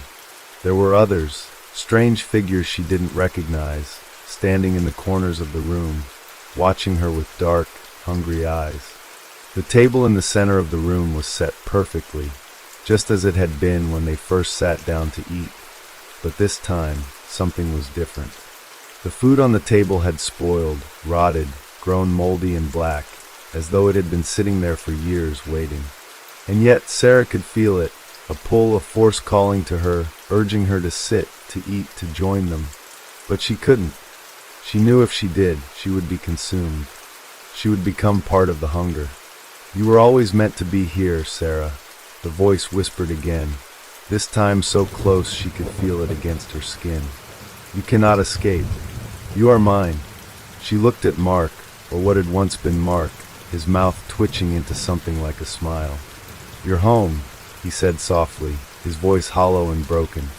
No, this isn't home," Sarah whispered, her legs trembling beneath her. But the house wouldn't let her go. It never would. And as she stood there, surrounded by the shadows, feeling the hunger rise around her like a tidal wave, she realized one terrible truth. There was no escaping. The house had claimed them all. The table, the dining room, was its feeding ground, and they would all become part of it, feeding the unending hunger that consumed everything in its path. The walls began to close in tighter. The figures moved toward her, each one reaching out, their hands cold, their fingers long and twisted, grasping for her. Sarah's heart pounded, her thoughts racing as the last remnants of her sanity slipped away. She couldn't fight anymore. She couldn't run. She could feel herself being pulled toward the table, the food on it, the hunger that would take her just as it had taken everything else. And then, just as she felt the darkness take hold, a voice broke through. "Mom!" It was Ryan. But it wasn't Ryan. The voice, Ryan's voice, echoed in the room, but there was something wrong with it, something so deeply unnatural that Sarah felt her stomach twist in horror. It was softer now, distant, as though it was coming from the very walls, from the house itself. "Mom!" Her heart skipped a beat. She couldn't tell if it was truly him, or if it was another trick of the house. But it was so real, so urgent. She turned, frantic, searching through the shadows for him, for that familiar face, the warmth of his presence. But the room was still a dark, empty void, the figures surrounding her moving closer, their cold eyes never leaving her. The whispers grew louder, more insistent, and yet there was that other voice, Ryan's voice, coming through the thick air. "Mom, I need you." She stumbled forward, desperate, driven by the faintest sliver of hope that maybe, just maybe, she could find him, pull him out of the nightmare that had consumed everything else. But each step felt like wading through mud, each movement slower, heavier, as though the very air was pressing down on her, suffocating her. The whispers only grew louder, swirling around her like a vortex.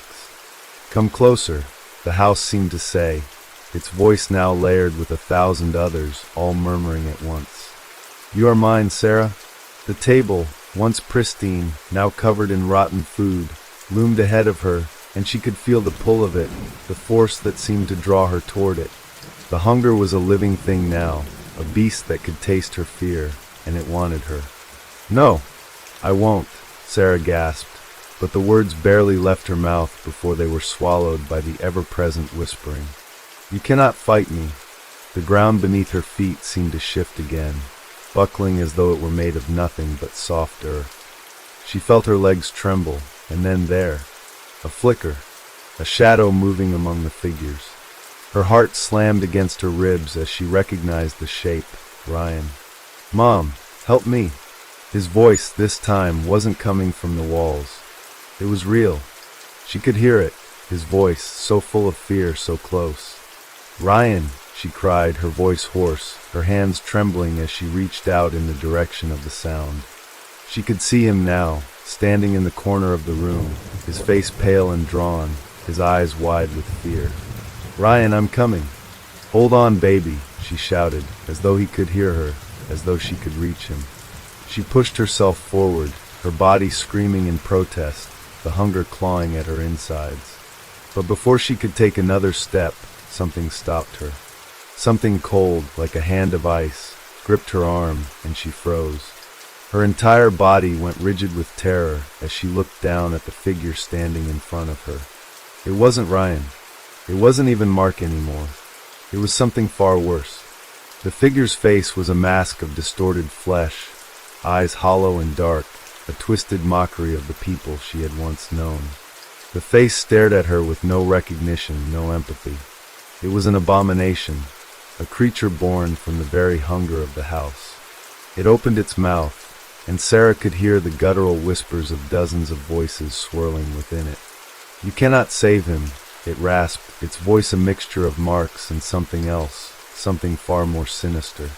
"He is part of us now. You all are." She tried to pull away, but the figure's grip tightened, its fingers digging into her arm, ice cold and unyielding. The whispers surged louder, filling her head, drowning out everything else. "No," she cried, her voice breaking as the realization crashed into her. "No, Ryan, I won't let you." But then the darkness began to consume him too. Ryan's figure, his pale, terrified face, melted into the shadows, his body dissolving into the darkness as though the very air had swallowed him whole. Sarah's scream echoed through the room, but it was cut off by the sudden rush of cold air that seemed to seize her lungs, squeezing the life out of her. The hunger, the house, had won. Ryan was gone. Her family was lost. And now there was nothing left but the table. "You should have listened, Sarah." The voice echoed, mocking, triumphant. "Now you will join us forever." The hands of the figures closed in around her, dragging her toward the table. The grotesque food, rotting and covered in filth, suddenly looked alive, pulsating as if waiting for her to take the final step. The smell of decay filled her nose, choking her. She could hear the gnawing whispers growing louder, growing more insistent, urging her to sit, to feed, to become part of them. But Sarah's mind, her will, her mother's instinct fought back. She wouldn't give in. She wouldn't become just another part of the house's endless hunger. With every ounce of strength she had left, she screamed. Her voice cracked, but it was strong.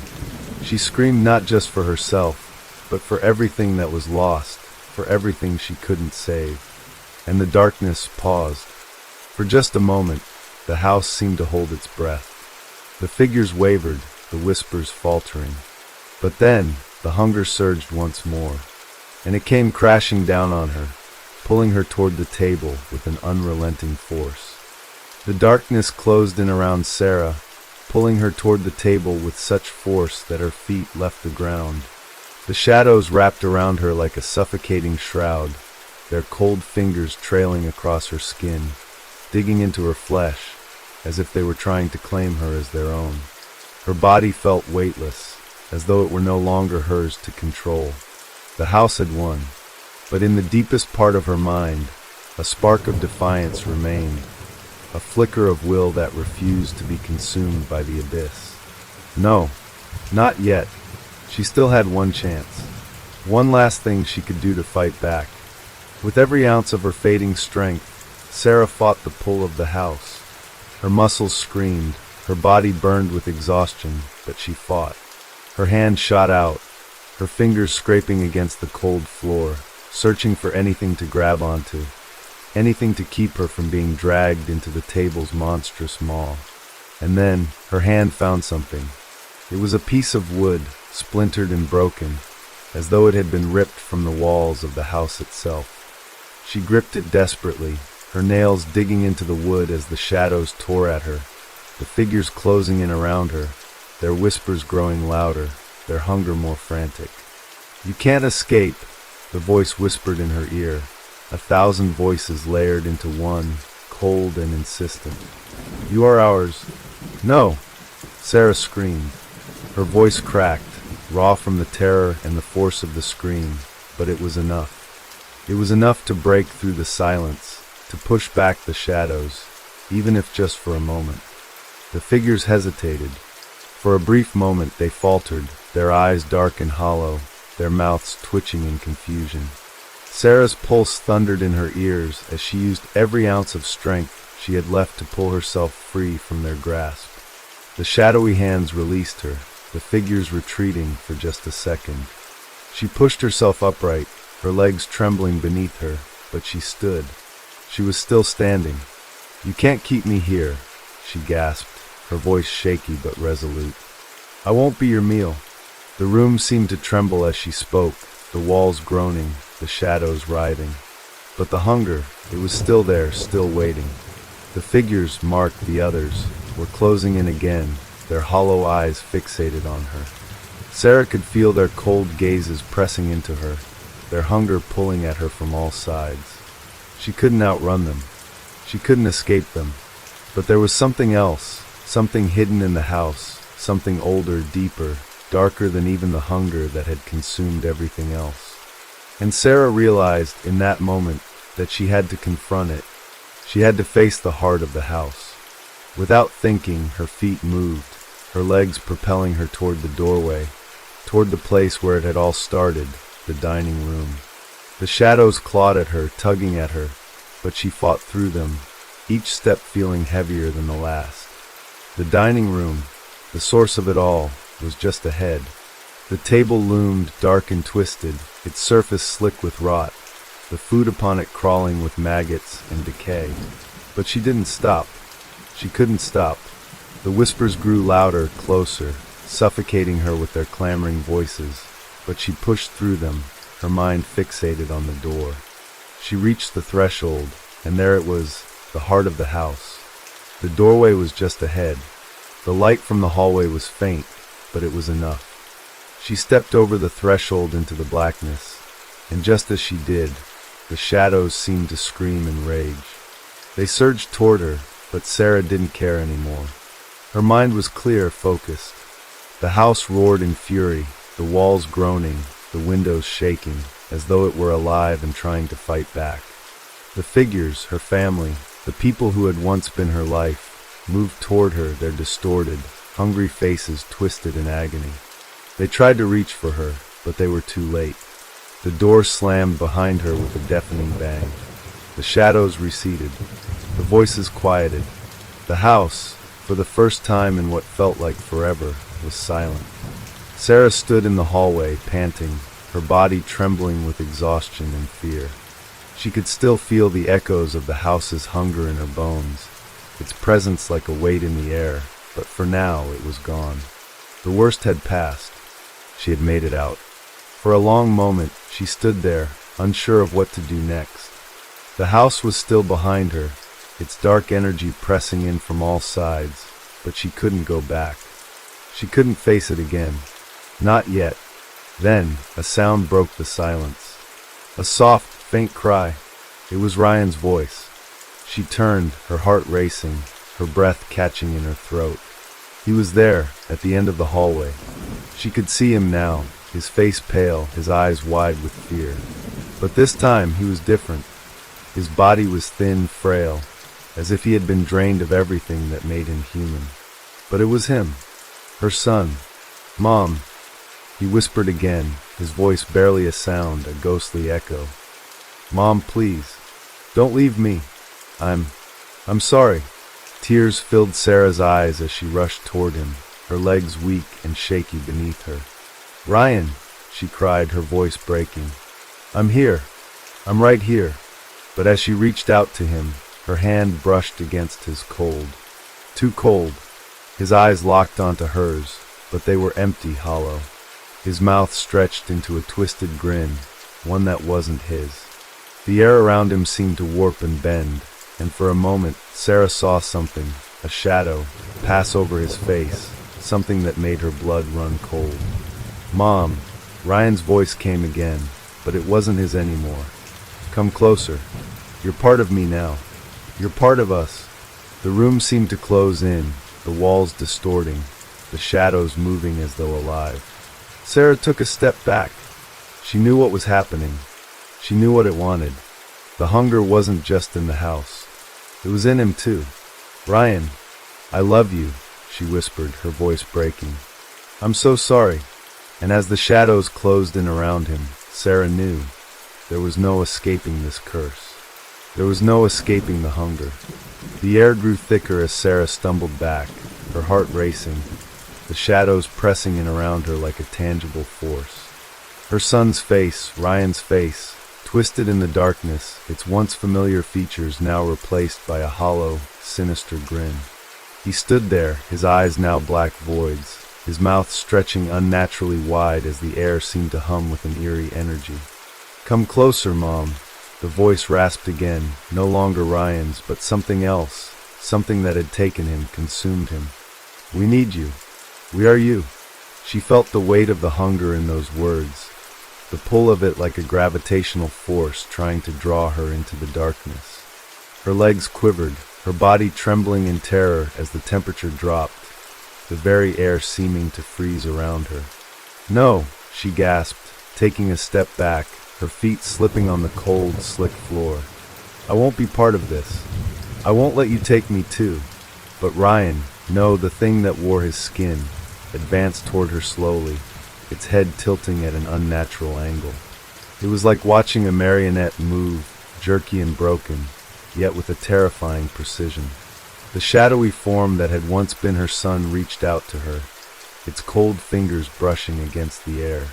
It smelled of decay and rot, the scent of something old and forgotten. Ryan was gone.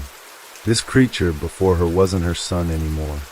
And the house was still alive, feeding on her fear, on the terror that surged through her veins. "Don't let it take you, Sarah," she whispered to herself, the words barely audible, caught between the weight of her grief and the growing dread that clawed at her chest. The walls around her creaked, groaned, and the very foundations of the house seemed to shift, as if it were alive and breathing. The floorboards beneath her feet trembled, as though the house were waking up, its hunger growing stronger. The air was thick with an oppressive, suffocating presence. It was everywhere now, closing in on her. The house was hungry, but not for food. It fed on fear. It fed on the breaking of the soul. "Sarah," the voice whispered again, only now it was both Ryan's and something far darker. "Come closer. You can't escape." Her breath quickened. She could feel the cold creeping into her bones, the whispers crawling into her ears, burrowing into her mind. The hunger in the house was growing, and she was the last one left, the final piece. And yet, despite the terror that wrapped around her, the crushing weight of despair, she couldn't stop herself from looking at him, looking at her son. "Ryan, please," she begged, her voice raw, desperate. "Don't do this. I'm not leaving you." The thing that was once Ryan took another step forward, and Sarah felt her chest tighten. It was closer now, so close she could feel the chill radiating from its twisted form. She could see the emptiness in its eyes, the complete lack of recognition.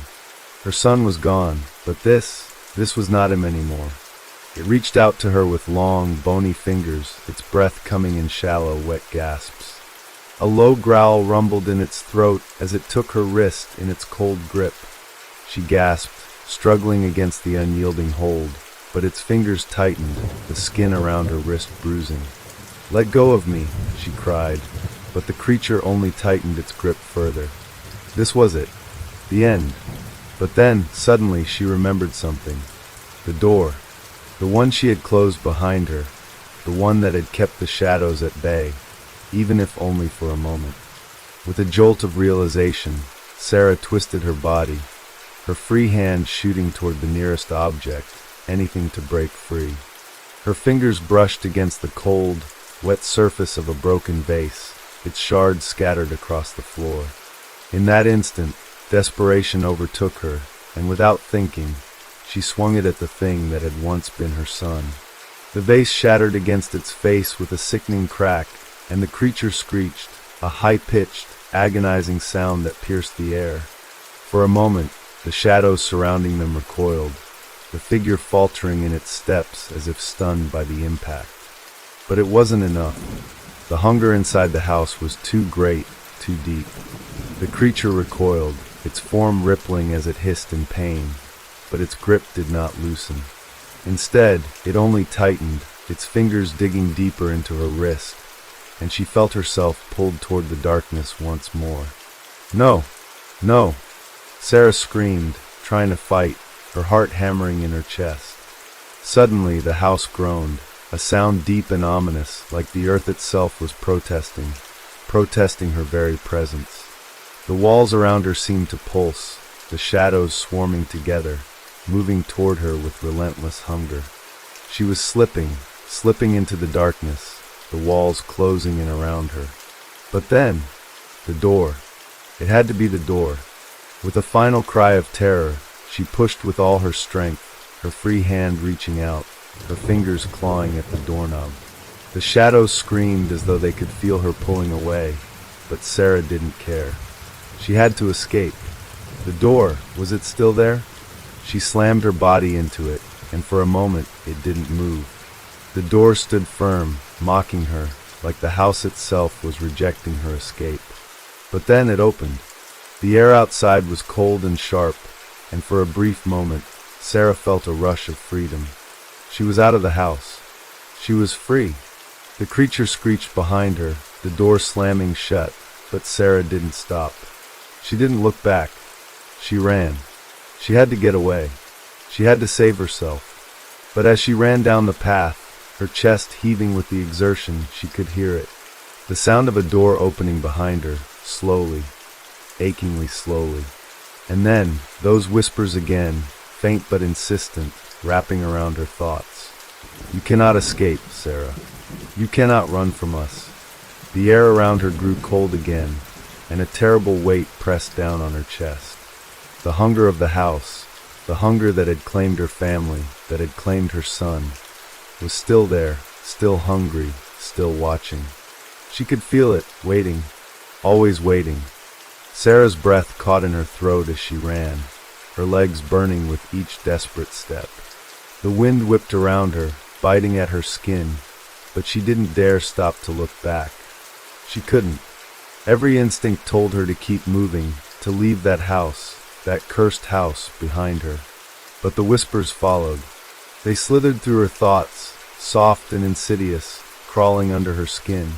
The hunger in the house was no longer just in the walls. It was inside her, festering, gnawing at the edges of her mind. You can't run from us.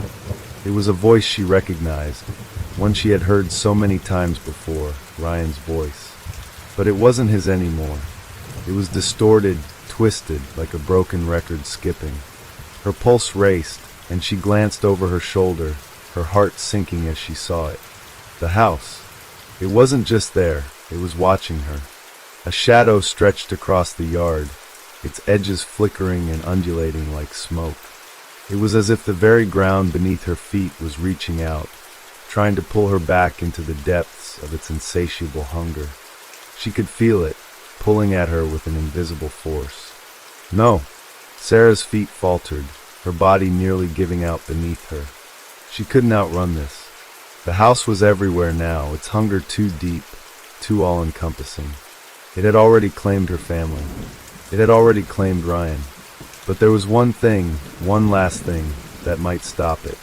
One thing she had been holding on to, something she couldn't let go of, no matter how dark the house had become. Her memories, the ones of before. Before the house. Before the hunger. The love she had for her family. She couldn't lose that. She wouldn't. She gritted her teeth, forcing her legs to keep moving, to push her body forward even as the whispers closed in. But the house wasn't finished yet. The earth beneath her feet trembled, and then something grabbed her. It wasn't the shadows. It wasn't the house's walls. It was the ground itself. The soil reached up like hands, gripping her ankles, dragging her toward the earth. Her scream echoed in the air, sharp and panicked, but no one would hear her. She was alone, and the hunger was closing in. She fell to the ground, her body sinking into the dirt, her hands scrabbling against the soil, trying to pull herself free.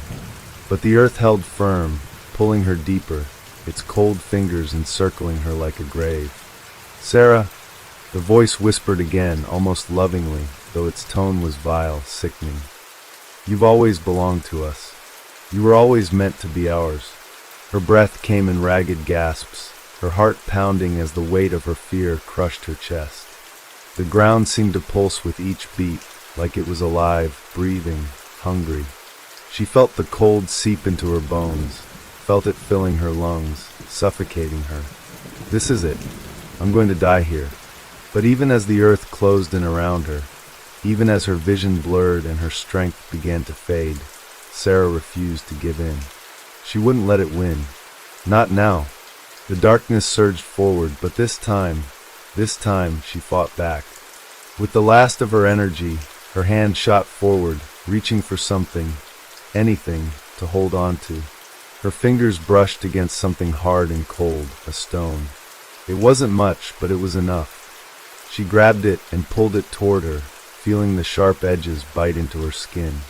With a strangled cry, she slammed the stone into the earth beneath her, again and again, until finally, the soil released her.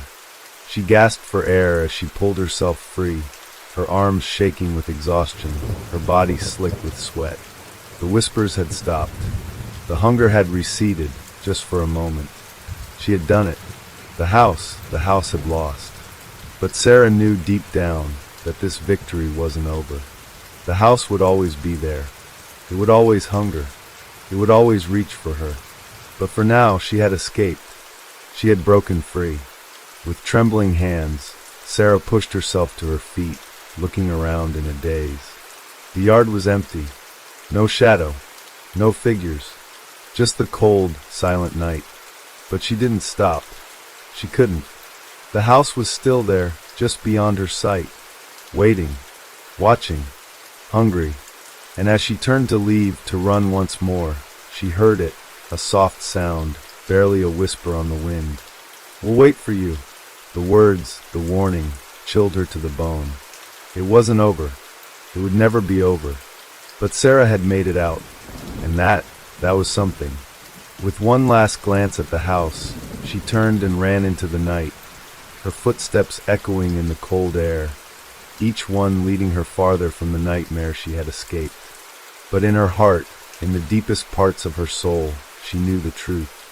No matter how far she ran, the house would always follow. The night was cold, too cold. The chill in the air bit at Sarah's skin as she ran through the darkened streets, her breath coming in quick, ragged bursts. Every step felt like it took her farther from the nightmare, but deep inside, she knew the truth.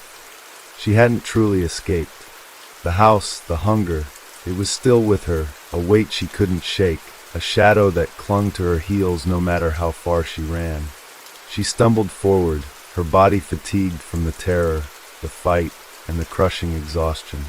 Her legs were numb, her mind clouded with fear, but she couldn't stop. Not yet. Not when the whispers were still there, lurking just beneath her thoughts. "Sarah," the voice came again, softer now, almost as if it was calling to her from a great distance. It wasn't Ryan's voice anymore. It was the house's voice, the one that had lured her in, the one that had waited for her. Her chest tightened as the coldness around her seemed to intensify. It pressed in on her, thick and suffocating, like the very air was infused with something ancient, something hungry. It was impossible to outrun. No matter how far she went, it would always find her. "It will always find me." Sarah's thoughts spiraled as she continued to run, but the streets were unfamiliar. The houses around her seemed wrong, too perfect, their windows dark and empty, like hollow eyes watching her every move. She glanced over her shoulder. The darkness behind her was like a living thing, stretching and growing, swallowing the light, the world. And in the distance she saw it, the house. Just a shadow now, but there, in the distance, waiting for her. She tried to scream, to call out for help, but her voice caught in her throat, strangled by the fear that suffocated her. No one would hear her. She was alone in this, trapped in a world where the darkness followed, where the hunger of the house would never stop. "You're not alone, Sarah." The voice came again, clearer now, like a whisper directly in her ear. She turned sharply, her heart pounding in her chest. But there was nothing there. Just the empty street, the dead, silent houses, the darkness pressing in from all sides. Her legs faltered, her body slowing as the weight of the realization crushed her. She had thought that running would work, that escaping would be enough. But the house had always been a part of her, had always been inside her, feeding on her fear, feeding on the loss. It wasn't just a place. It was a curse, one that had embedded itself in her very soul. The ground trembled beneath her feet, a low rumbling that seemed to come from deep within the earth itself. She stumbled forward, her heart racing as the sky above her darkened further. The house was drawing near. With a final burst of panic, she ran faster, desperate for any escape, but the world around her was closing in. The houses, the streetlights, the trees, they all blurred together in a dizzying whirlwind of shadow and silence. The walls of the world were pressing in, collapsing around her. Her feet hit the pavement with an almost mechanical rhythm as she ran, faster, faster. The whispers grew louder. The house had always been with her, and now it was swallowing the world. She couldn't outrun it. And then she stopped. A soft light flickered ahead, a faint glow that cut through the oppressive darkness. She couldn't explain why, but something told her to move toward it. She had to, but as she moved closer, the air thickened again. The whispers turned into a low hum that vibrated in her bones. And then there it was, the door. She didn't know how it had gotten there. It hadn't been there before. It was just standing alone in the middle of the street, bathed in an eerie, pale light that seemed to pulse with the rhythm of her heartbeat. The house. Sarah's pulse quickened as she stood frozen before the door. She could feel its presence, could feel it calling to her. It was the door to the house, the one she had just fled, the one she had tried to escape. She reached for the handle with trembling fingers, her breath shallow in her chest. A faint tremor ran through her, the very air vibrating with the darkness that was pulling at her. "You cannot escape," the voice whispered again, right in her ear. "We are always with you." The door creaked open slowly, the darkness inside spilling out like ink, wrapping around her, suffocating her with its weight. She could feel the house pulling at her, calling her back. A scream bubbled in her throat, but it died before it could escape. The door swung open wider, and she was drawn toward it, not by her own will, but by the force of the house itself. The hunger that had consumed her family was now reaching for her, and she was powerless to stop it. Her feet moved, almost without her permission, dragging her toward the threshold. As her fingers touched the doorframe, the air shifted, like a wave of cold water washing over her. The world seemed to blur again. The house was everywhere. "Come back," the voice cooed. "We're waiting for you." Sarah closed her eyes. She wanted to run. She wanted to scream. But deep down, she knew that it was too late. The house had already won. Sarah's body felt as though it had been swallowed whole by the house, consumed by the darkness, by the hunger that had long ago taken root in the walls. Her breath came in ragged gasps, the weight of despair pressing down on her chest like a suffocating hand. She stood at the threshold, her fingers trembling as they gripped the doorframe, her eyes squeezed shut, knowing that there was no escaping the inevitable. "Come back to us," the voice whispered again, so close now, its warmth like the breath of a lover who had waited too long. "We never left you." Her mind screamed for her to fight, to push away from the door, to run, but the will to resist was slipping away, slipping like sand through her fingers. The house had always been a part of her, an uninvited guest that had burrowed too deep inside. There was no going back. There was no escaping it. As she crossed the threshold, she felt the world shift around her. The light from outside dimmed, faded away, swallowed by the overwhelming darkness of the room. The shadows stretched long, impossibly long, and the whispers echoed, melding into one voice, a voice that was no longer just the house, but her own. "You're home, Sarah." The hunger enveloped her, and the last thing she heard was the sound of the door slamming shut, sealing her fate. And that's the end of tonight's stories. Keep listening to the sound of rain and fall into a deep, peaceful sleep.